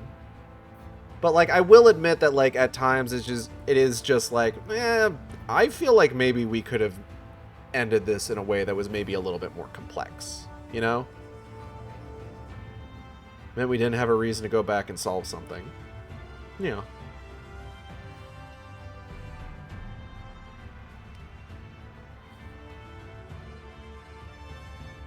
I don't know. I think we'll have to see where 7.5 goes before we hit 8.0. God, 8.0. Wild to think about. Because, like, if the end of 7.4 was any indication, there's some interesting developments we could run into.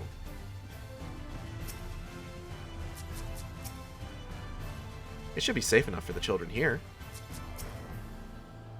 We've heard the tales, but at last we can see you fight with our own eyes. We've been waiting for you, Warrior of Darkness.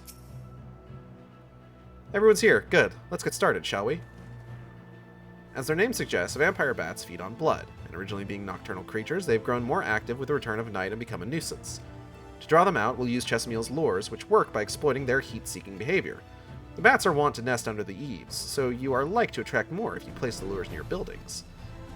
I have here 6 lures, 3 each for you and me. As proof of a successful kill, I want you to gather up their fangs. Whoever collects the most is the winner. Oh, you're hunting too? Yes, well, there's nothing like friendly competition to bring out the best in Igeld. Anyway, while we hunt the bats, the 2 of you are to stay with Reen. She's really strong too, and will keep you safe. Without further ado, then, let the contest begin.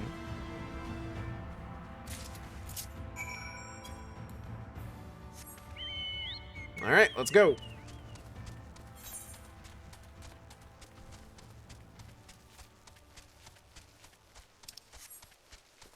Dun, dun, dun, dun, dun, dun, dun, dun.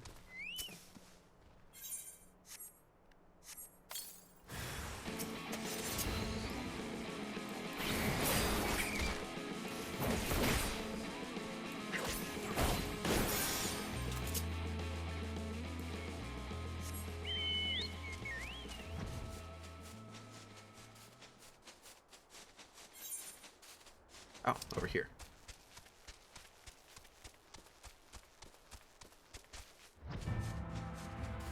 But yeah, I do want to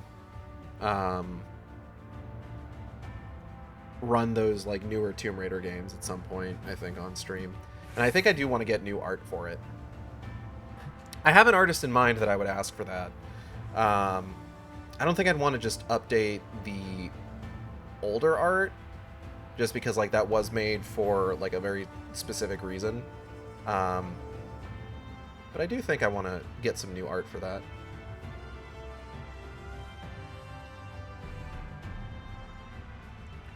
And play through those games. Because, like, again, like I was saying earlier, I would love to go through those games, talk about, like, what I genuinely like about them, just sort of, like, in terms of, like, characters and just, like, some of the, like, interesting, like, environmental design and puzzles and platforming, etc., etc. And also talk about the things I don't like minute-long death cutscenes when I fall into a pit in Shadow of the Tomb Raider. Why did I need to see Lara get torn apart by maned wolves? It's a little weird that you would have an entire cutscene dedicated for that when I'm just falling into a fucking pit. Anyways.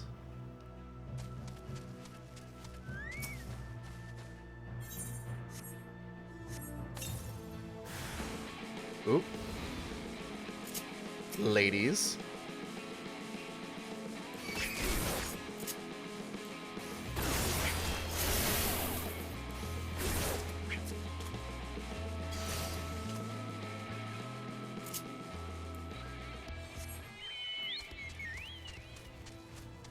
But I also want to do it potentially in preparation for the other Tomb Raider games that are going to be coming out. I am so excited for Legacy of Atlantis. I'm excited that the Survivor series is going to be continuing with the character development present in Tomb Raider: The Legend of Lara Croft from Netflix. Like, the idea that they're taking, like, that character development that, like, brought her a little bit more in line with the Tomb Raiders of yore is huge.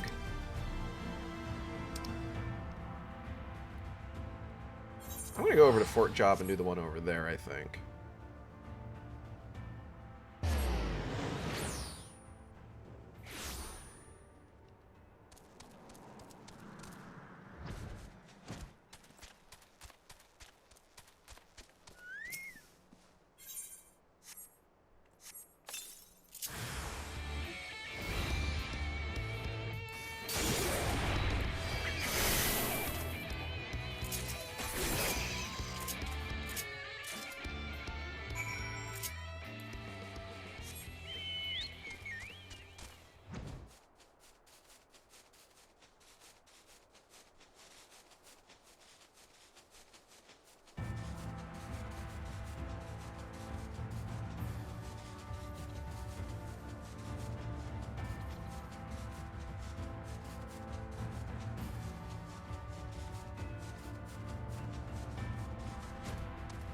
Hey, Abby Bubby.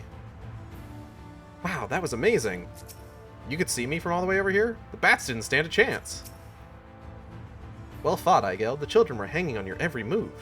As was I, to be honest, though I know the tally. May I see your fangs for good measure? Nyang.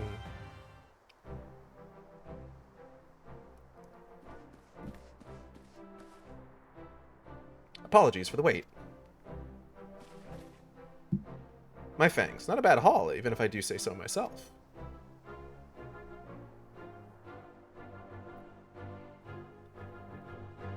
Five, six, seven. 7 fangs from Alisaie.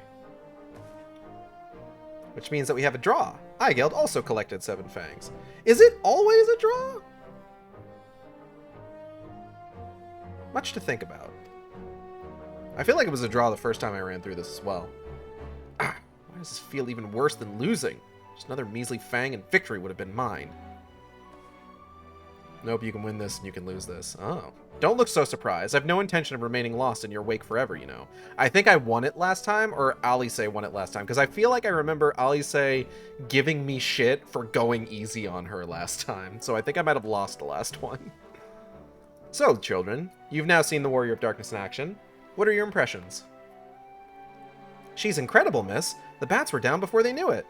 Our guards are strong, but the Warrior of Darkness is much, much stronger. We want to be just like her. Good. If you're looking for an example to emulate, you may as well pick the best. I want you to remember how you felt when you watched Igeld, and train hard. Keep at it for long enough, and you'll be strong too. You have more spots than you can interact with, and you have to pick spots based on what you think will give you more bats. If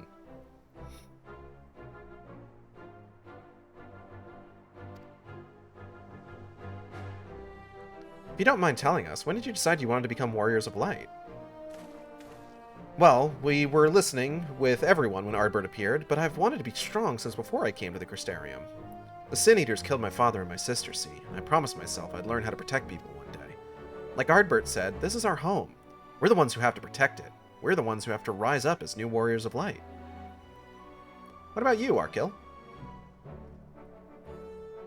Me? To be honest, I'm still not sure what I want to do. But if my friends were in trouble, I know that I would want to help them. And I want to go on adventures with them. See the world together. That's a wonderful goal. You really think so? It's hard to explain, but it's something I felt when I saw the star shower the other day. I felt as though there was something I'd lost, and that I had to go out there and find it. Huh. Okay. Well, for the both of you, there's nothing for it but to train. When we return to the city, I'll teach you some exercises you can do by yourselves.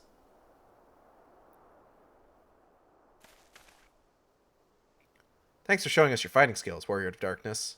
We'll never forget it. Uh-huh.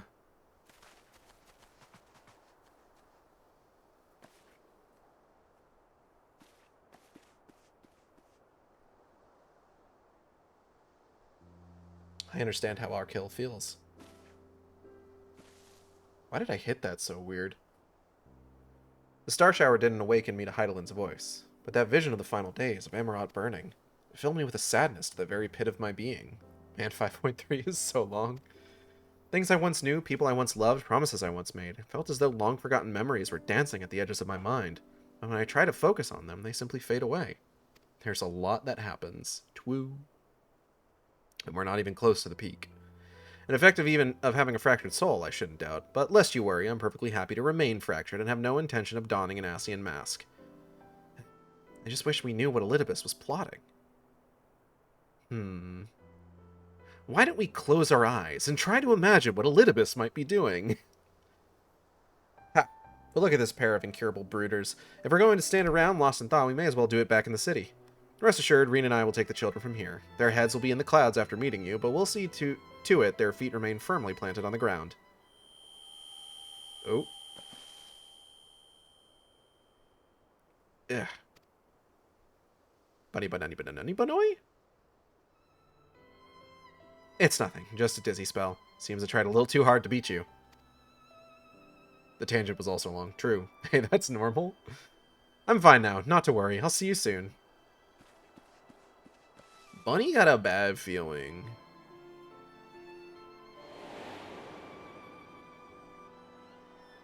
Oh. As you ponder Alice's words, you are taken by an urge to revisit the scene of that fateful meeting. Hmm?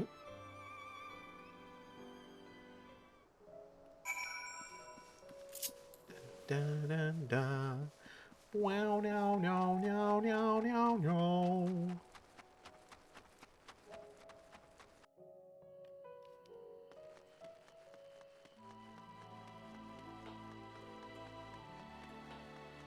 Hmm?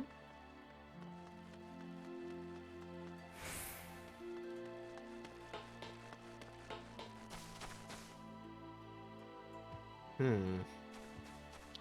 Herm. Herm.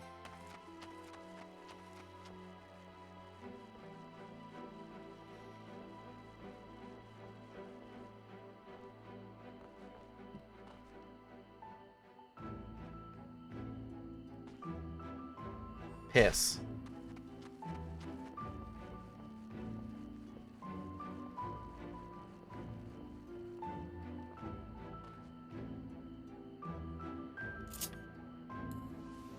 Fuck. Get back up there. Get back up there. Go, go, go, go, go. Damn it. Hold on, one more time.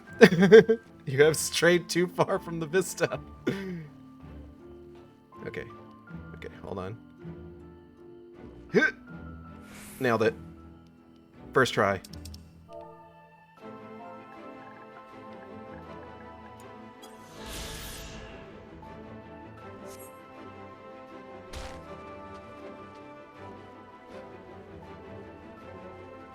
I love just like falling past it and seeing you've arrived at a vista. You have strayed too far from the vista. Just like one immediately after the other.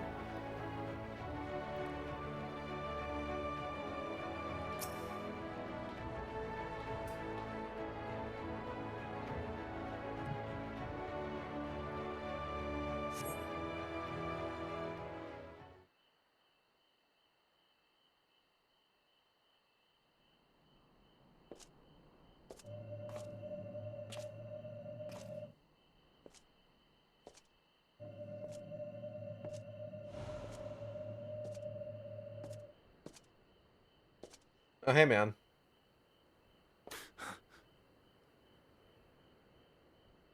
Why am I... Was it you who called me here? Bro, I don't even know how I would call you. I don't even think you have a phone. Oh, fuck.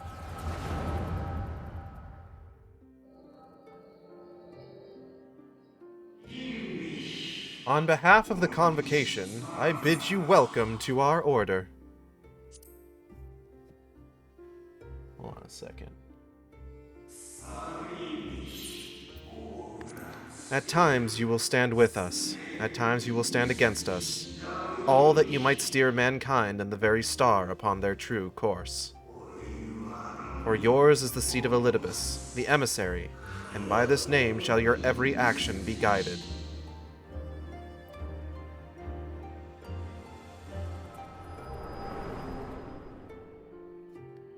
Did anyone happen to notice like a weird looking one in the middle there? So you peered into my memories.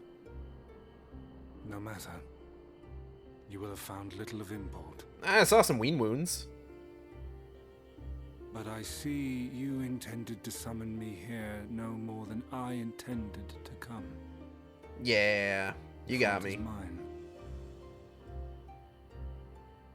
I have no idea why you're here. I'm sorry.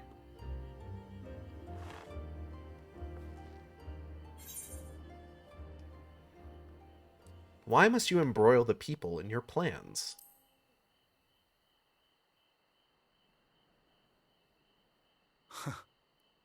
I merely avail myself of such tools as I require for the conflict to come. That tells me nothing.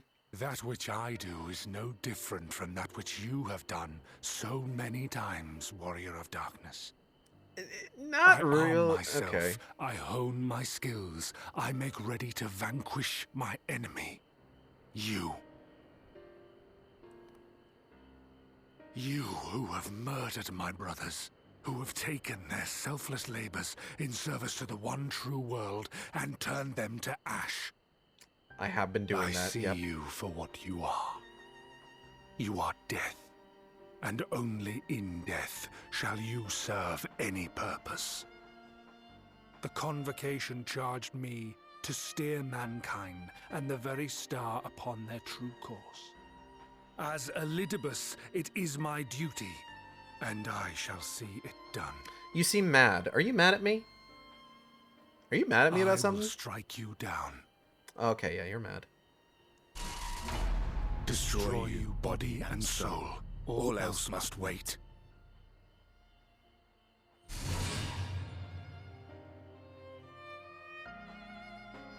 Ere long I will come for you, warrior of darkness. And I will save the world. Sure, man. Whatever you say. One last matter. Yeah, what's up? I bore witness to your final struggle with Emet-Selch. It seemed as if he saw something familiar in you. As if he mistook you for another. Yeah, I don't know what was up with that, personally. Kind of weird. Hythlodaeus called me his new old friend.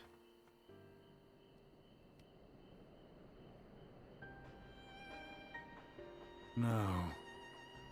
I recall not of whom he spoke. Mayhap I never knew you. Or mayhap it is another fragment lost. Who can say, honestly? Ah, I wasn't aware you already had a guest. If the conversation is constructive, I shall not intrude. Hi, Jonathan Bale. Oh, that's, But if you seek to stir up trouble, Elidibus, then I must insist you leave at once. Hey, man, wasn't that arm, like, flesh? Like, yesterday?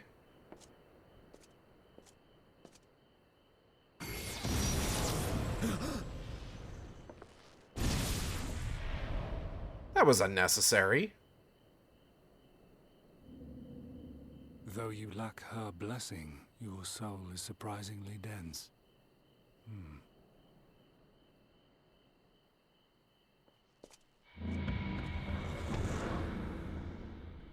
That was rude. Worry not. I seem to be unharmed. Yeah, hey, what's, what you got going on there, my man?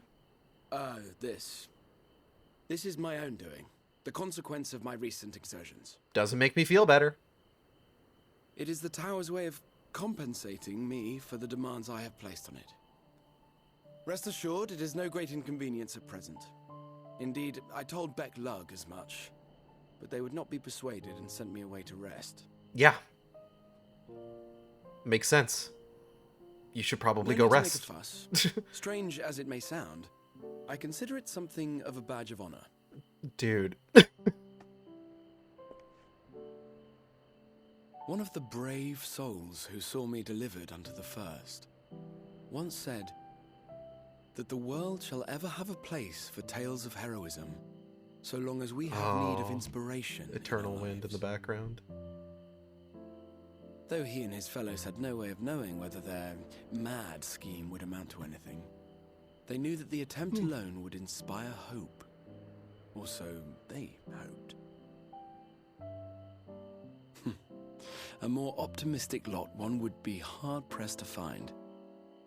They said they would find a means to save our God's forsaken world, just as soon as they had sent me on my way. Said it with such confidence that, for a fleeting moment, I half believed them. Is Kamen Rider the new one? Such I suppose it would be faith, called Kamen Rider AIDS. such courage in the face of unrelenting despair. For a long time, it was more than I could bear to remember them. This is a joke. But No, having it's come this it's far, airing now. Having Alright. sent full many on their way myself, I see things more clearly.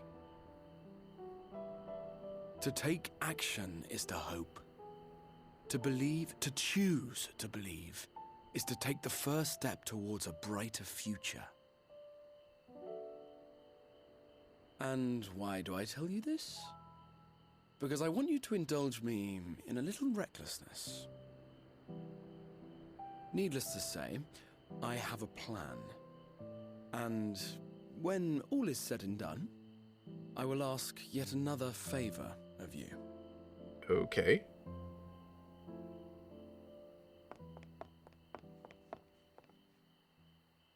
Oh, hey, girl. You're both here.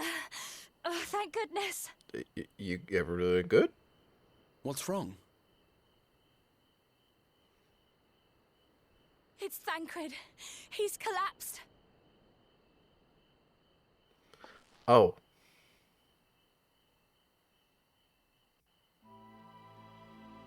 Well, that's probably bad.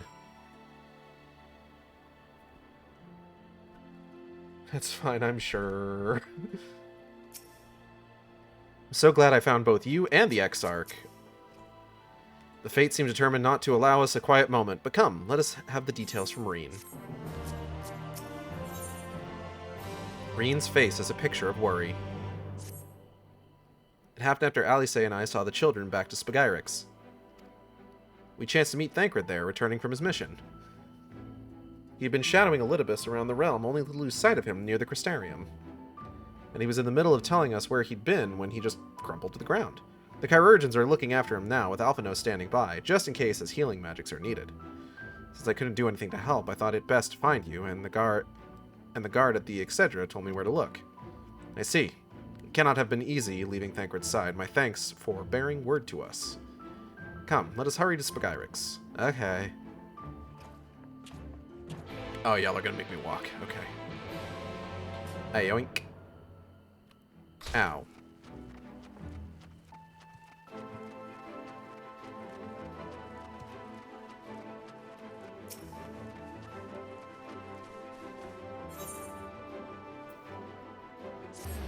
The docile gate.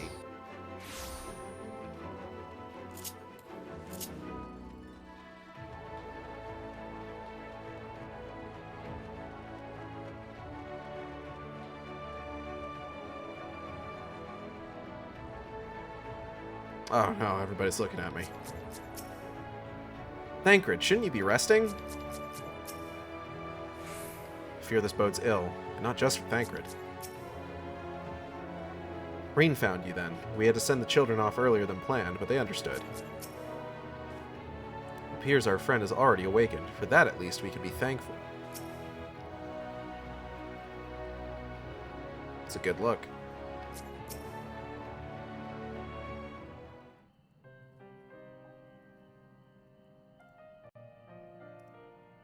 They dragged you here too, did they? My apologies.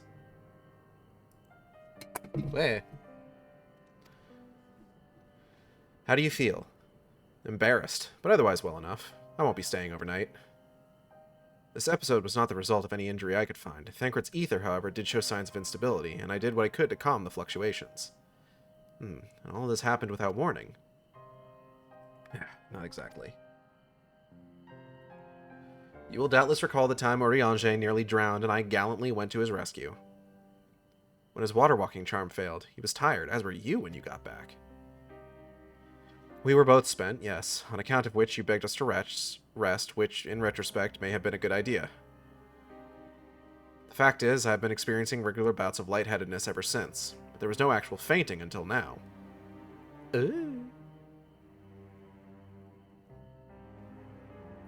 As Alphino observed, I have no lingering injuries, and it most assuredly isn't old age, which leaves but one likely cause. The link between body and soul has weakened further. Time grows short. We must complete the spirit vessel with all haste. To that end, Eigeld, might I trouble you to make a trip to the source? In addition to looking in on our friends' bodies, I would have you consult Kryl about our plan. If she has any concerns, we should at least endeavor to address them prior to proceeding. Okay. In the meantime, we should get back to laying bare Elidibus's plot. Thus far, I have learned this much, that in each of the places he has visited, there have been sightings of suspicious black-clad strangers. Moreover, the coming of these shady individuals has invariably coincided with some manner of misfortune. Beasts terrorizing settlements, blight ravaging crops, you know, that sort of thing. All of which serves, rather conveniently, to make Elidibus's call for new heroes reverberate that much more loudly in the hearts of his audience. and you think these black-clad strangers are Ascians. I do, and I fully intend to investigate further, though for that I shall require additional feet on the ground. You can count on mine. God knows I've been itching to get out there for a while. I feel like we just kind of forgot about the lesser Ascians after a certain point. You know? Like, the whole thing was that, like, the Ascians were, like, raising people up to, like, restore their memories of, like, the world unsundered, if you will. And this wasn't just true for, like, the Convocation of 14. This is also true for just, like, random assholes, basically. I feel like we haven't seen, like, a lesser Ascian in a hot minute. Mayhap Oriange, too, can be prevailed upon to join in your efforts. He has already provided copious guidance on the matter of the spirit vessel's construction. It is for Beck Lug and I to wrestle with the rest. Well, if you can spare the old boy, we may as well make use of him. I'll go and give him the good news. Because they're scared of you. Oh, okay. Yeah, that's fair. You'll do no such thing. However heedless you are of your own well-being, if you care at all for Reen's feelings, you'll stay in bed until you're needed. Alphino and I will find Oriange. Uh-huh. All being well, we will have news to share by the time you return. Safe travels, Hygeld. Okay. We're probably going to wrap up here in a little bit. Because I'm getting tired, and I've got some stuff I want to take care of before bed. I know you cross the rift all the time, but please take care. Lest you misunderstand, I'm not averse to putting my feet up. It's being coddled like a brittle-boned nonagenarian that chafes. Doot, doot, doot, doot, doot. Okay, bye, everybody. Pume.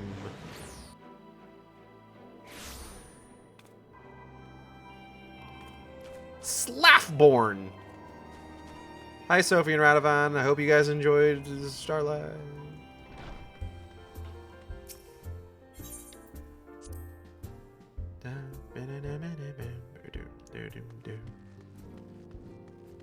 Cha-cha-woo!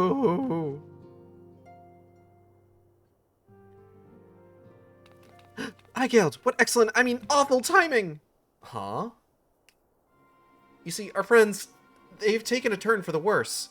No, I know. I'm already well aware. Carl's hardly had a moment to rest these past few days.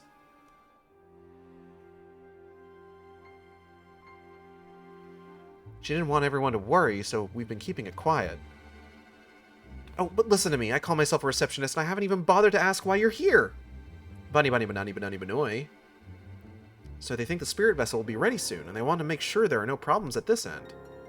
You better talk to Kryl. She's with the others in Dawn's Respite. Let's go and see her. Just prepare yourself, alright? Okay.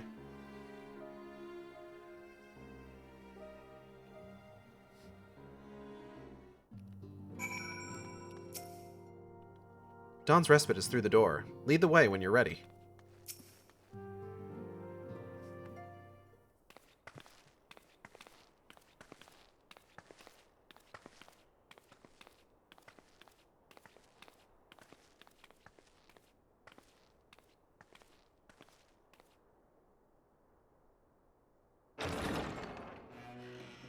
Excuse us.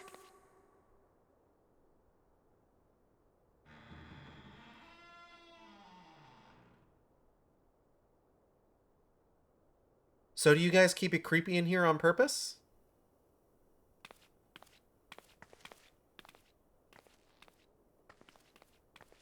This way.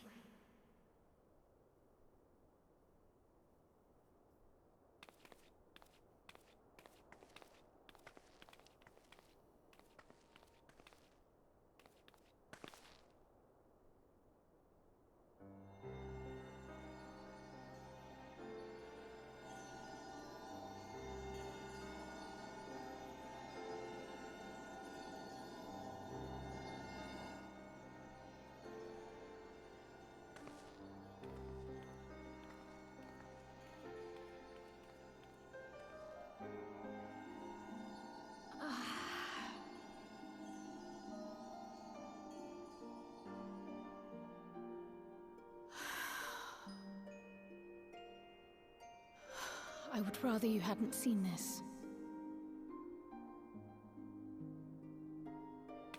I'm sorry. We have urgent tidings.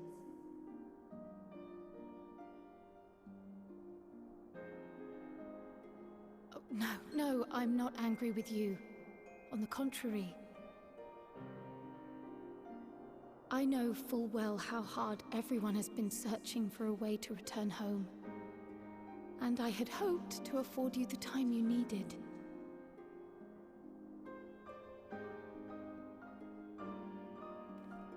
But given our friend's present state, perhaps it was for the best that you came.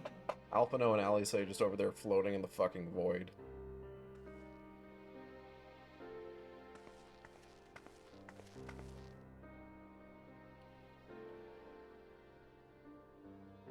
Stiff and cold, all of them.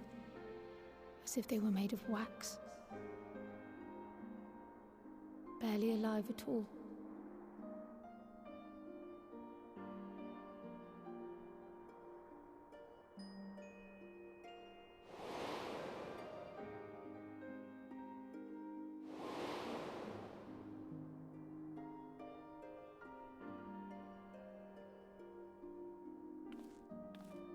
And they had been doing so well. Save for occasional signs of etheric instability, they appeared to be in passable health. Then, quite without warning, things took a turn for the worse. A change for which even Master Matoya could offer no explanation.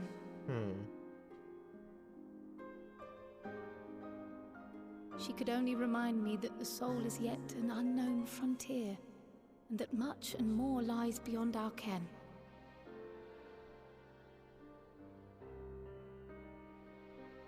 Woo. But let's not lose heart just yet. At times like these, it is all the more important that we remain positive. Why? I but this moment succeeded in quelling a fluctuation in Thancred's ether. Oh, it's funny you mentioned that. He actually fainted back on the first... I probably shouldn't... And while the others have weakened, they have remained relatively stable.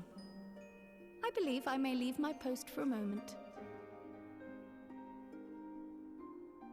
She just passes come. out and falls over. Let me hear your tale outside. I believe I may leave my post for a moment. Bwomp.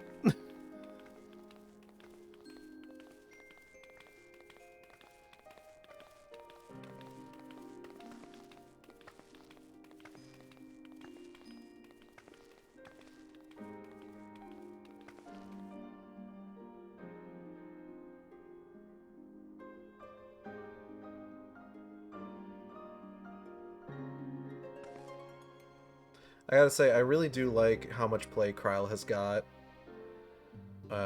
just more recently. As of Dawntrail, now that she's a Pictomancer and is like a character who you can take on like trusts and stuff like that. It really kind of like definitely did a lot to improve my perception of her as a character overall. As you probably noticed, we put them in night clothes. I know they're not exactly asleep, but it seemed like the right thing to do. I've made them some new clothes for when they wake up, so they have to come back. And they will. This patch especially. For sure. What news from the first? Well, bunny, bunny, banani, banani, banoy, bunny, bunny, bunny, banani. I see. Work on the spirit vessel proceeds apace, but our friends begin to falter. As they themselves have observed, the link between body and soul has weakened. It's as simple as that. For now, I'm still able to quell the fluctuations in their ether, but it's only a matter of time. We'll lose them if we don't act soon, so if the Exarch is ready to attempt something, let him attempt it. As for the spirit vessel itself, if we seek to draw upon Allagan wisdom, we could do worse than consult an expert in the field. And I think I know just the man. Time being against us, it may be best if I go and solicit his aid in person, even if it does mean leaving my patients. You've come a long way, so do take your ease while you can. Judging by your sheepish expression, Tataru has a favor to ask. Food for the soul. Eigeld, could you spare a moment? While Kryle goes and finds this expert of hers, I mean. There's a gift I was hoping to send to our friends of the first, you see, and since we might be waiting a while, I wondered if you wouldn't mind giving me a hand with it. My first attempt turned out well, so I'm going to make it properly. I'll be in the kitchen at the House of Splendors. Meet me there. Oh, is this where we're introduced to it? Well, I had better be off too. I shall see you soon, either here or at the house, depending on how our patients fare in my absence. At the House of Splendors, okay. This is where we learn about a very important thing. A very important food item. A piece of fucking shit.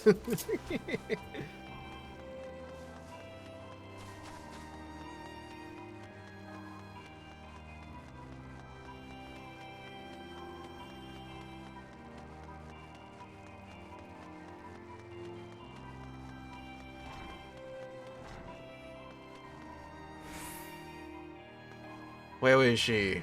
Where is Tatawu? Oh, it was upstairs, okay.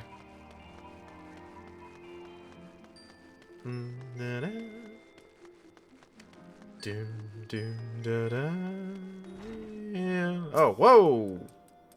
New Tataru outfit. There you are, Igeld. As I'm sure you've guessed, the gift is a bit of home cooking. Unlike Kryle, I can't do much to help our friends directly. That doesn't mean I've been idle.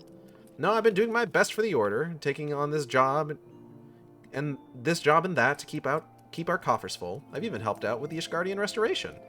And in the course of all this, my culinary skills have come on quite a bit. So I thought, why not make something for our friends? It's baking in the oven even as we speak. Shouldn't be long now.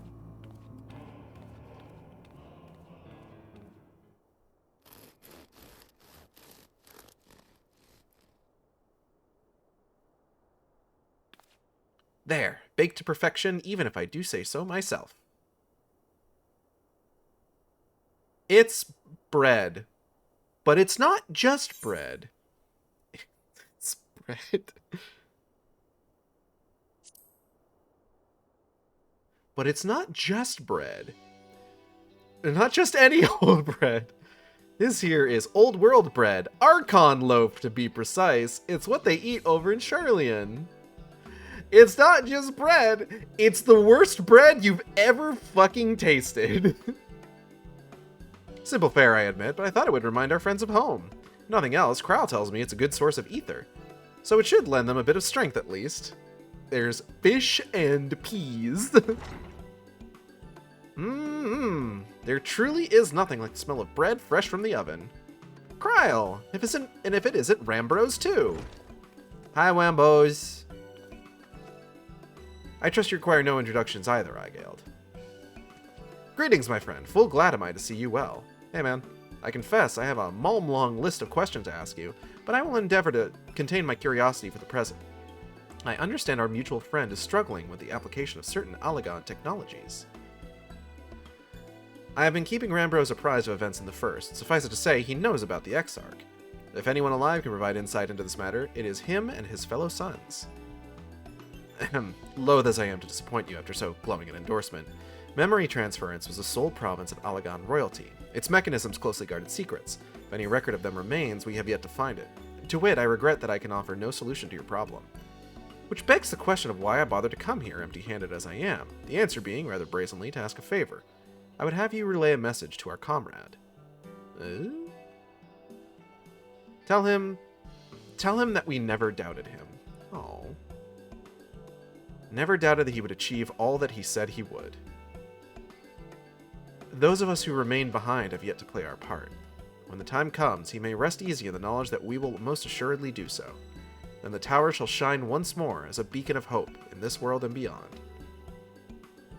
So tell him that we consider his duty done, that he should follow his heart now. Forgive me, but do you say this to discourage him from overexerting himself, or to encourage him to hold nothing back?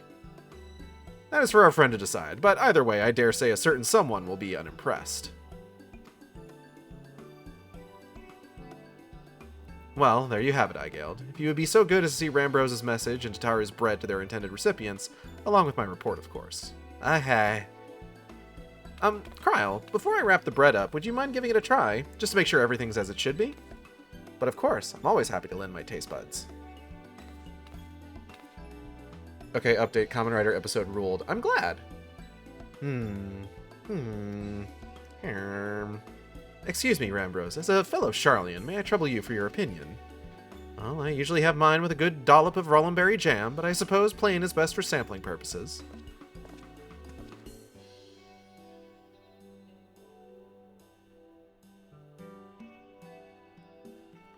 Munch, munch. I see, I see. Oh no, is it that bad? It tastes like shit. Just the way we remember it. It is indeed, Tataru, dense and unpleasant, exactly as it should be. Kahaha, just so, the very taste of home. As you might expect, our countrymen have amassed a wealth of culinary wisdom from every corner of the world, but our native cuisine is, shall we say, a little lacking. In Charlian, the majority regard food as a source of nourishment rather than enjoyment. Save for those few who actually research the culinary arts, we pay little heed to the niceties of taste and texture. It's gonna be a hot minute before we meet Dickon and his delicious burgers. It was against such a gastronomic landscape that what is now called the Archon Loaf was born, the creation of an Archon who devoted himself to study of bodily sustenance, and who is a major piece of the backstory for one of the job quest lines for Endwalker, which was a lot of fun. I had fun with that one. You basically walk up to a bunny girl and is just like, hey, I want you to help me make Archon Loaf suck less. And you're just like, I came in here mainly to find tomes so that I could create more orchestrion rolls, but sure, why not? In order to maximize its nutritional value, he incorporated copious quantities of pulverized fish and vegetable matter into the dough, all with nary a care for those qualities which make bread enjoyable. The result is a flavor that continues to defy description. Yet for its many shortcomings, the loaf's nutritional value cannot be denied, and being a damnably convenient way to cater to one's bodily needs, it quickly found an audience amongst busy scholars. Why, when I was a lad, nigh every meal was a sandwich made with this very bread and whatever ingredients happened to be on hand. Then there's the matchmaking to it. It's terrific. It inspires terror. Have either of the FF14 cookbooks given a recipe for Archon Loaf? Like, I have to imagine, like, you wouldn't want to put, like, a recipe in a cookbook that you're selling to people that you need to preface, hey, this is gonna taste like shit. But, like, at the same time, I feel like the 14 community would appreciate an accurate, what's the word I'm looking for? An accurate, recipe for something that is supposed to taste like shit. I suspect just about every Archon could say the same. Having been away from home for so long, I thought I might have forgotten the taste. But no, it is all too familiar. Ah, how it takes me back. Volume 2 does not have it. I know we have Volume 1 downstairs. I might need to look through that. I know I've seen the fan-made recipes at least. Hello, Woif. What? Welcome to the Shark Stream. Unless you've been here the whole time, in which case, it's been good to have you. If there is enough, perhaps you can spare some for the Exarch? He is certain to appreciate it. Oh, there's plenty to go around. I'll be sure to wrap up an extra slice. Eigeld, when you deliver the loaf, please be sure to send everyone my regards. Tell them we're doing everything we can and that we'll be praying for their safe return until the moment they get back. I feel like putting the recipe for Archon Loaf in a recipe book is considered illegal in some countries. Give me my dense, unpleasant fish bread. I will never eat it. Well, sounds like it'll do them good anyway. And when everything's back to normal, I'll cook something for you too, Eigeld. Gods know you deserve a treat. I do deserve a treat.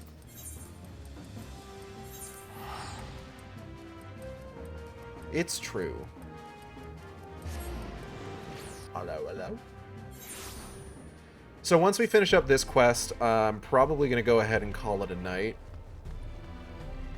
I think Babish or an offshoot made Archon Loaf and then ate it, and it was terrible. Oh, but the nutritional value must have been extraordinary. It should be terrible, is the thing. Like, it should taste bad.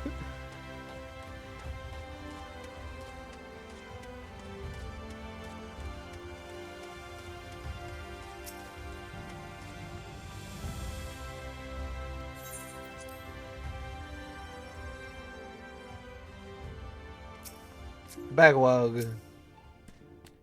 Ah, you are returned. Good, good. There is much to discuss. The others are making their way hither as we speak. Oh, dope. Welcome back, my friend. How was your journey? I've got loaf. By the 12.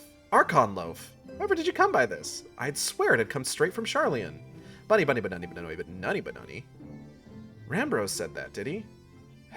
His words are very nearly as heavy as the bread, but I appreciate the sentiment. Should you have the chance, you may tell him that he needn't worry. That which I seek to do, I do of my own volition and with all my heart. In pursuing this path, I fully expect to earn the censure of our friends, and to deserve it, but I shall forge on regardless. Forge on as you yourself did when faced with a similar predicament, so I ask that you have faith in me, in what we do. But we were talking about your journey. Before the others arrive, I would hear how their bodies fare. How their bodies fare. The in-game recipe includes spinach and carrots and herring. Oh, the bread I shall save for later. Though it has been many years, I have not forgotten the feats of mastication required to consume it, or how unconducive they are to conversation. Oh my god. I love the concept of Archon loaf. I would not enjoy eating it. I don't enjoy fish, usually. I'm not a big fish guy. Well, I mean, Forgive the delay. Anyways. We have visited every region and confirmed the presence of Ascians throughout the realm. Lest a grave predicament be made to seem hopeless, it should be noted that they are of inferior rank. The black-masked minions who answer to the red. Yes, a gaggle of schemers attempting to exploit recent events to sow the seeds of petty conflict. Fortunately, nothing of any great concern has come of their meddling just yet. We also encountered a number of the Crystarium's former defenders, busily solving this problem and that in a bid to become warriors of light. Their zeal is to be applauded. 'Tis but a pity I cannot encourage them on their cause. Not knowing Elidibus set them upon it, no. Both the troubles to be solved and the villains to be vanquished are his doing too, like as not. And so, with apologies to the aspiring warriors of light, I believe it best that we deal with the Ascians quickly and quietly. I quite agree. But tell us, what news from the source? How fare our bodies? Bad. Well enough, though time is not on our side.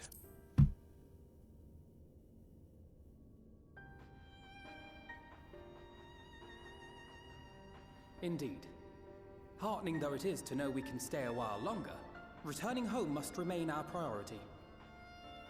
And a This priority? seems an appropriate Okay. moment to ask about the spirit vessel. Have you made any progress? I ate Archon loaf, which means it's gone to hell. We have, as it happens. One moment.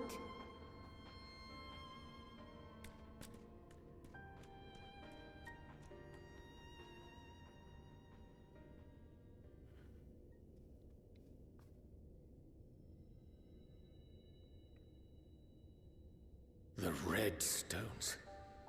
Then this doth mean... For the benefit of all, permit us to explain. As you will recall, using white auracite as our starting point, we fashioned a vessel for mind and memory both. Yet, though it served this purpose admirably, the process of imbuing it with one's complete essence proved a somewhat thornier proposition. Simply put, the memory would not accompany the mind. And so, we looked to the Allegan's mastery of memory transference for a solution.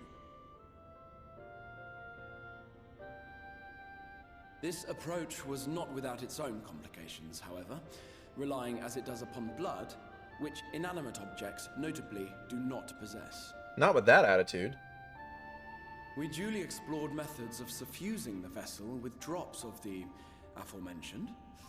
Alas, Our painstaking experimentation succeeded only in making me feel faint, and singularly failed to imbue the crystal with the necessary properties.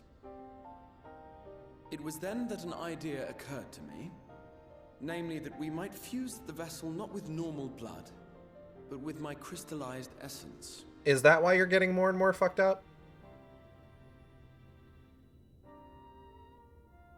You're doing this for our sakes. So far be it from us to complain.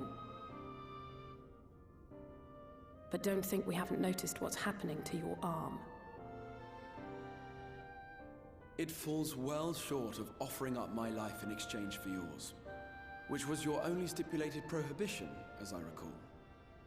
And it is but a small price to pay for delivering you home. Assuming it works. We shall soon know if this grisly addition will serve as a suitable conduit for the subject's memory. Though not soon enough to warrant your waiting. The test is like to take a while. Let us be off then. We have Ascians to attend to, among other things. Forgive me, but I count 6 vessels, and there are only 5 of us. I remembered 5.3 is huge. You have the dungeon, the trial, and that solo duty, and you haven't gotten any of them yet. 5.3 is like 2 patches worth of story. Yeah, I haven't even gotten to, like, there's a whole thing in fucking Amarot that I haven't done yet. One is for testing purposes. I will personally use it to see whether the crystal functions as it should. And if it does, wouldn't that mean that your soul could also return to the source? Yeah, bro. Yes. In theory, at least. But there is a distinct difference between your circumstances and mine. While your corporeal forms want for souls, my past self does not.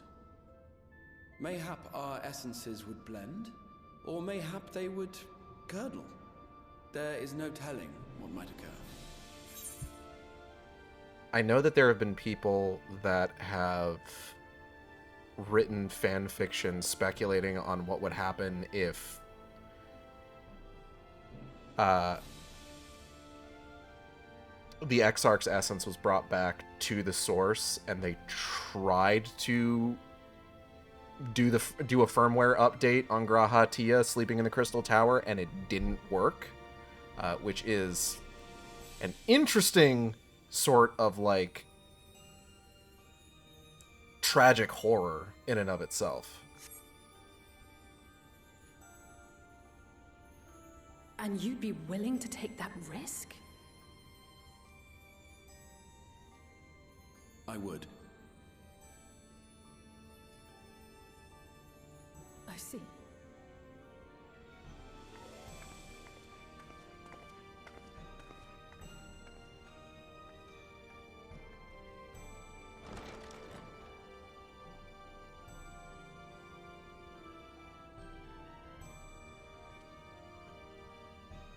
Yeah, I mean, Alice would have always been upset about that.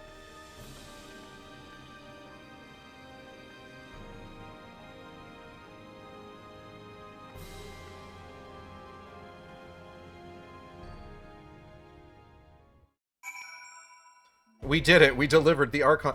Hey, did you guys want to try Archon Loaf? I, for one, support the Exarch's choice. To be alive is to be driven by a purpose, and few are as driven as him. It's stupid, but I've never really stopped to think about what would happen once the vessels were complete. And now... No, there's no point. I hope the test is a success. Truly.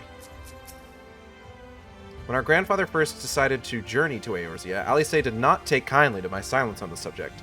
Don't pretend to understand things you don't, she said. Or rather, shouted. Having often been the object of her scorn, I am predisposed to sympathize with the Exarch, but I do understand how she feels. Better now than ever I did, certainly. I'm sorry. I know it was childish to storm off like that, and probably to feel the way I do as well. Pull yourself together, Alice. Hast thou a moment, Aigeld? I would speak with thee on the matter of the Exarch's mooted return unto the source. Thou wilt have observed that our friend spake not in certainties. Yet if Beck Lug hath the right of it, 'tis possible to predict the outcome of his plan with some confidence. And it is their assessment that, given the opportunity, the Exarch's soul should successfully merge with that of his younger self. Technically speaking, they do have all of the same... Like, it's... I've talked before about... I think I talked about this when I spoke about Alien Earth, where, like, memory transference is an interesting kind of horror. Where it's just, like, in Alien Earth, you've got, like, these terminally ill children who decide to have, like, their brains scanned and uploaded into a synthetic body. And it's just, like... that synthetic body is distinctly not the original person, because they may have, like, all the same memories and everything, but because they now have this new body, and because the thoughts and memories and everything in that original body didn't cease to be with that original body, that person still died. And now this is just a copy of that person. The idea of Exarch going back into Grahatia's original body is... it's a weird one, to be sure, you know? Where it's like... right up until the point of them going Betty Bye inside the Crystal Tower, they have all the same memories. It's just the Crystal Exarch has a bunch of memories past the point that Grahatia is currently at. So, like, if we were to firmware update Grahatia with Exarch's experience, is it still technically the same Grahatia? It's a question. Which is not to say the process is without complications. For one, the Exarch hath been subjected to an additional rejoining, an experience which will have wrought a change in his ethereal composition.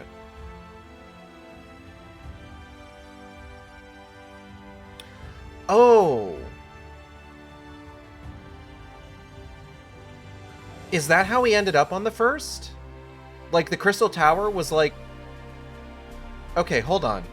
I never actually thought about this.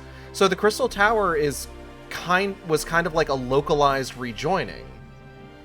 Which means that Grahatia's soul is as dense as ours is. Since we had our own little localized rejoining with, motherfucking Ardbert. Interesting. I never thought about that. As thou thyself didst demonstrate in merging with Ardbert, however, there existeth an affinity twixt like souls, and this doth give us cause to hope. Yet there remaineth one immutable condition upon which success doth hinge. The Exarch must needs recognize his past self as simply that, himself. As our recent travails have demonstrated, memories are essential to the soul. Any discrepancy in the former may feasibly cause the latter to spurn its former flesh. 'Tis a seemingly simple yet complex problem, for nigh on a century our friend hath striven only to deliver this realm, to deliver thee, and to that singular end did he cast aside his very name, that he might assume the mantle of the Crystal Exarch. Henceforth none can say what choices our friend will make, but I thought it only right that thou be made aware of these truths. Lest there be any doubt, the Exarch hath long been aware of the possibilities he but recently unfolded to us. Wherefore he did refrain from sharing them until now, I cannot say. Well, this is all going to be stuff that we're going to have to figure out the next time I don't think it was localized. Like, the first was rejoined in his timeline, and then he went back in time. True! That's right! I forgot about that part. So, yeah, he's got just as dense a soul as Aigale does, which is interesting to think about. So that's going to be it for today. I want to thank everybody for coming by the stream. I hope you all had a good time. I know I did. If you enjoyed the stream, you can subscribe here on Twitch. We have special emotes for subscribers. You can also follow me on Blue Sky and Tumblr at AcidXShark, that's AcidXSHRK, where I post all the streams as they happen. You can also follow me on YouTube at AcidXShark, where I post all the streams after they happen. Art for the stream, Chat Blocker, was done by Isaac. You can find on Blue Sky at Knucklebone. That's KNUCKLEBONE. Great guy, great art. VTuber was done by Teva. You can find on Blue Sky at Teva Meow. That's TEVAMEOW, with rigging by V747. Upcoming streams. You can find V747 on Patreon, by the way. Upcoming streams. It's Christmas week. We've got a special Christmas stream on Tuesday, the 23rd, where I will be facing off against my sworn enemy. So I hope you'll tune in for that. I'm going to try and post a teaser image for that tomorrow, if I can put something together. I really hope that I'm able to make it. It's going to be the same time as like my other streams. The game that I'm playing is not a particularly long game. I could probably finish it in one evening. But we'll see. Obviously, we're taking Christmas off. Friday after Christmas, we will be finishing Silent Hill F for reals this time. The true ending run. And that's probably all we're going to do. I don't expect that I'm going to be starting the UFO run at the same time. I'm probably just going to finish the true ending run, call it there. But we've got the fight against the parents, if that's even something that we're going to do on this run, given the circumstances that have led up to this point.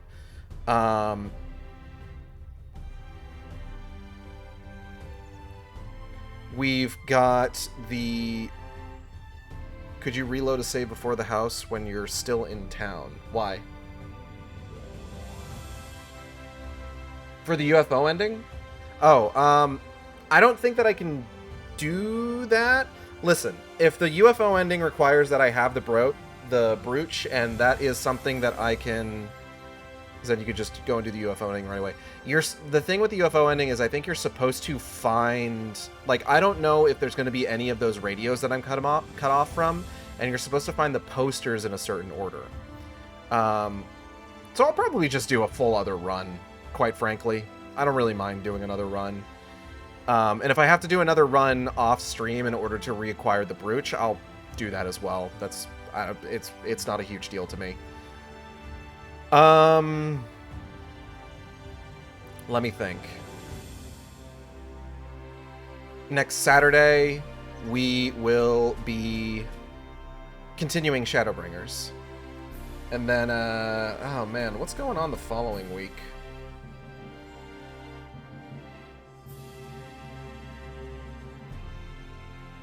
Just to give you an idea of like what to expect kind of going forward, just hoping to avoid another month when it could be maybe be done in 15 minutes. Understandable. I don't know. Maybe. I really like Silent Hill F. I would need to look into some details here to see, just kind of get an idea, because like I don't remember if I've done any of the other UFO stuff. But once we finish that week, the following week, Tuesday, we're going to start Ghostbusters. We're going to start Ghostbusters on the 30th. Thursday, we've got our... Thursday is going to be New Year's Day, where we've got our big New Year's stream, which I am very excited for, and I hope folks will tune in for. I don't know if I'll take the rest of that week off, considering that that's going to be an all-day stream. I'll have to see how I'm feeling. But yeah, that's plans.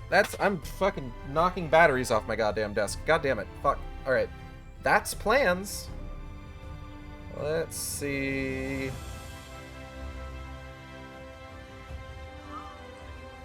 Machine 17 is streaming. Let's go raid Machine 17. So stick around for that.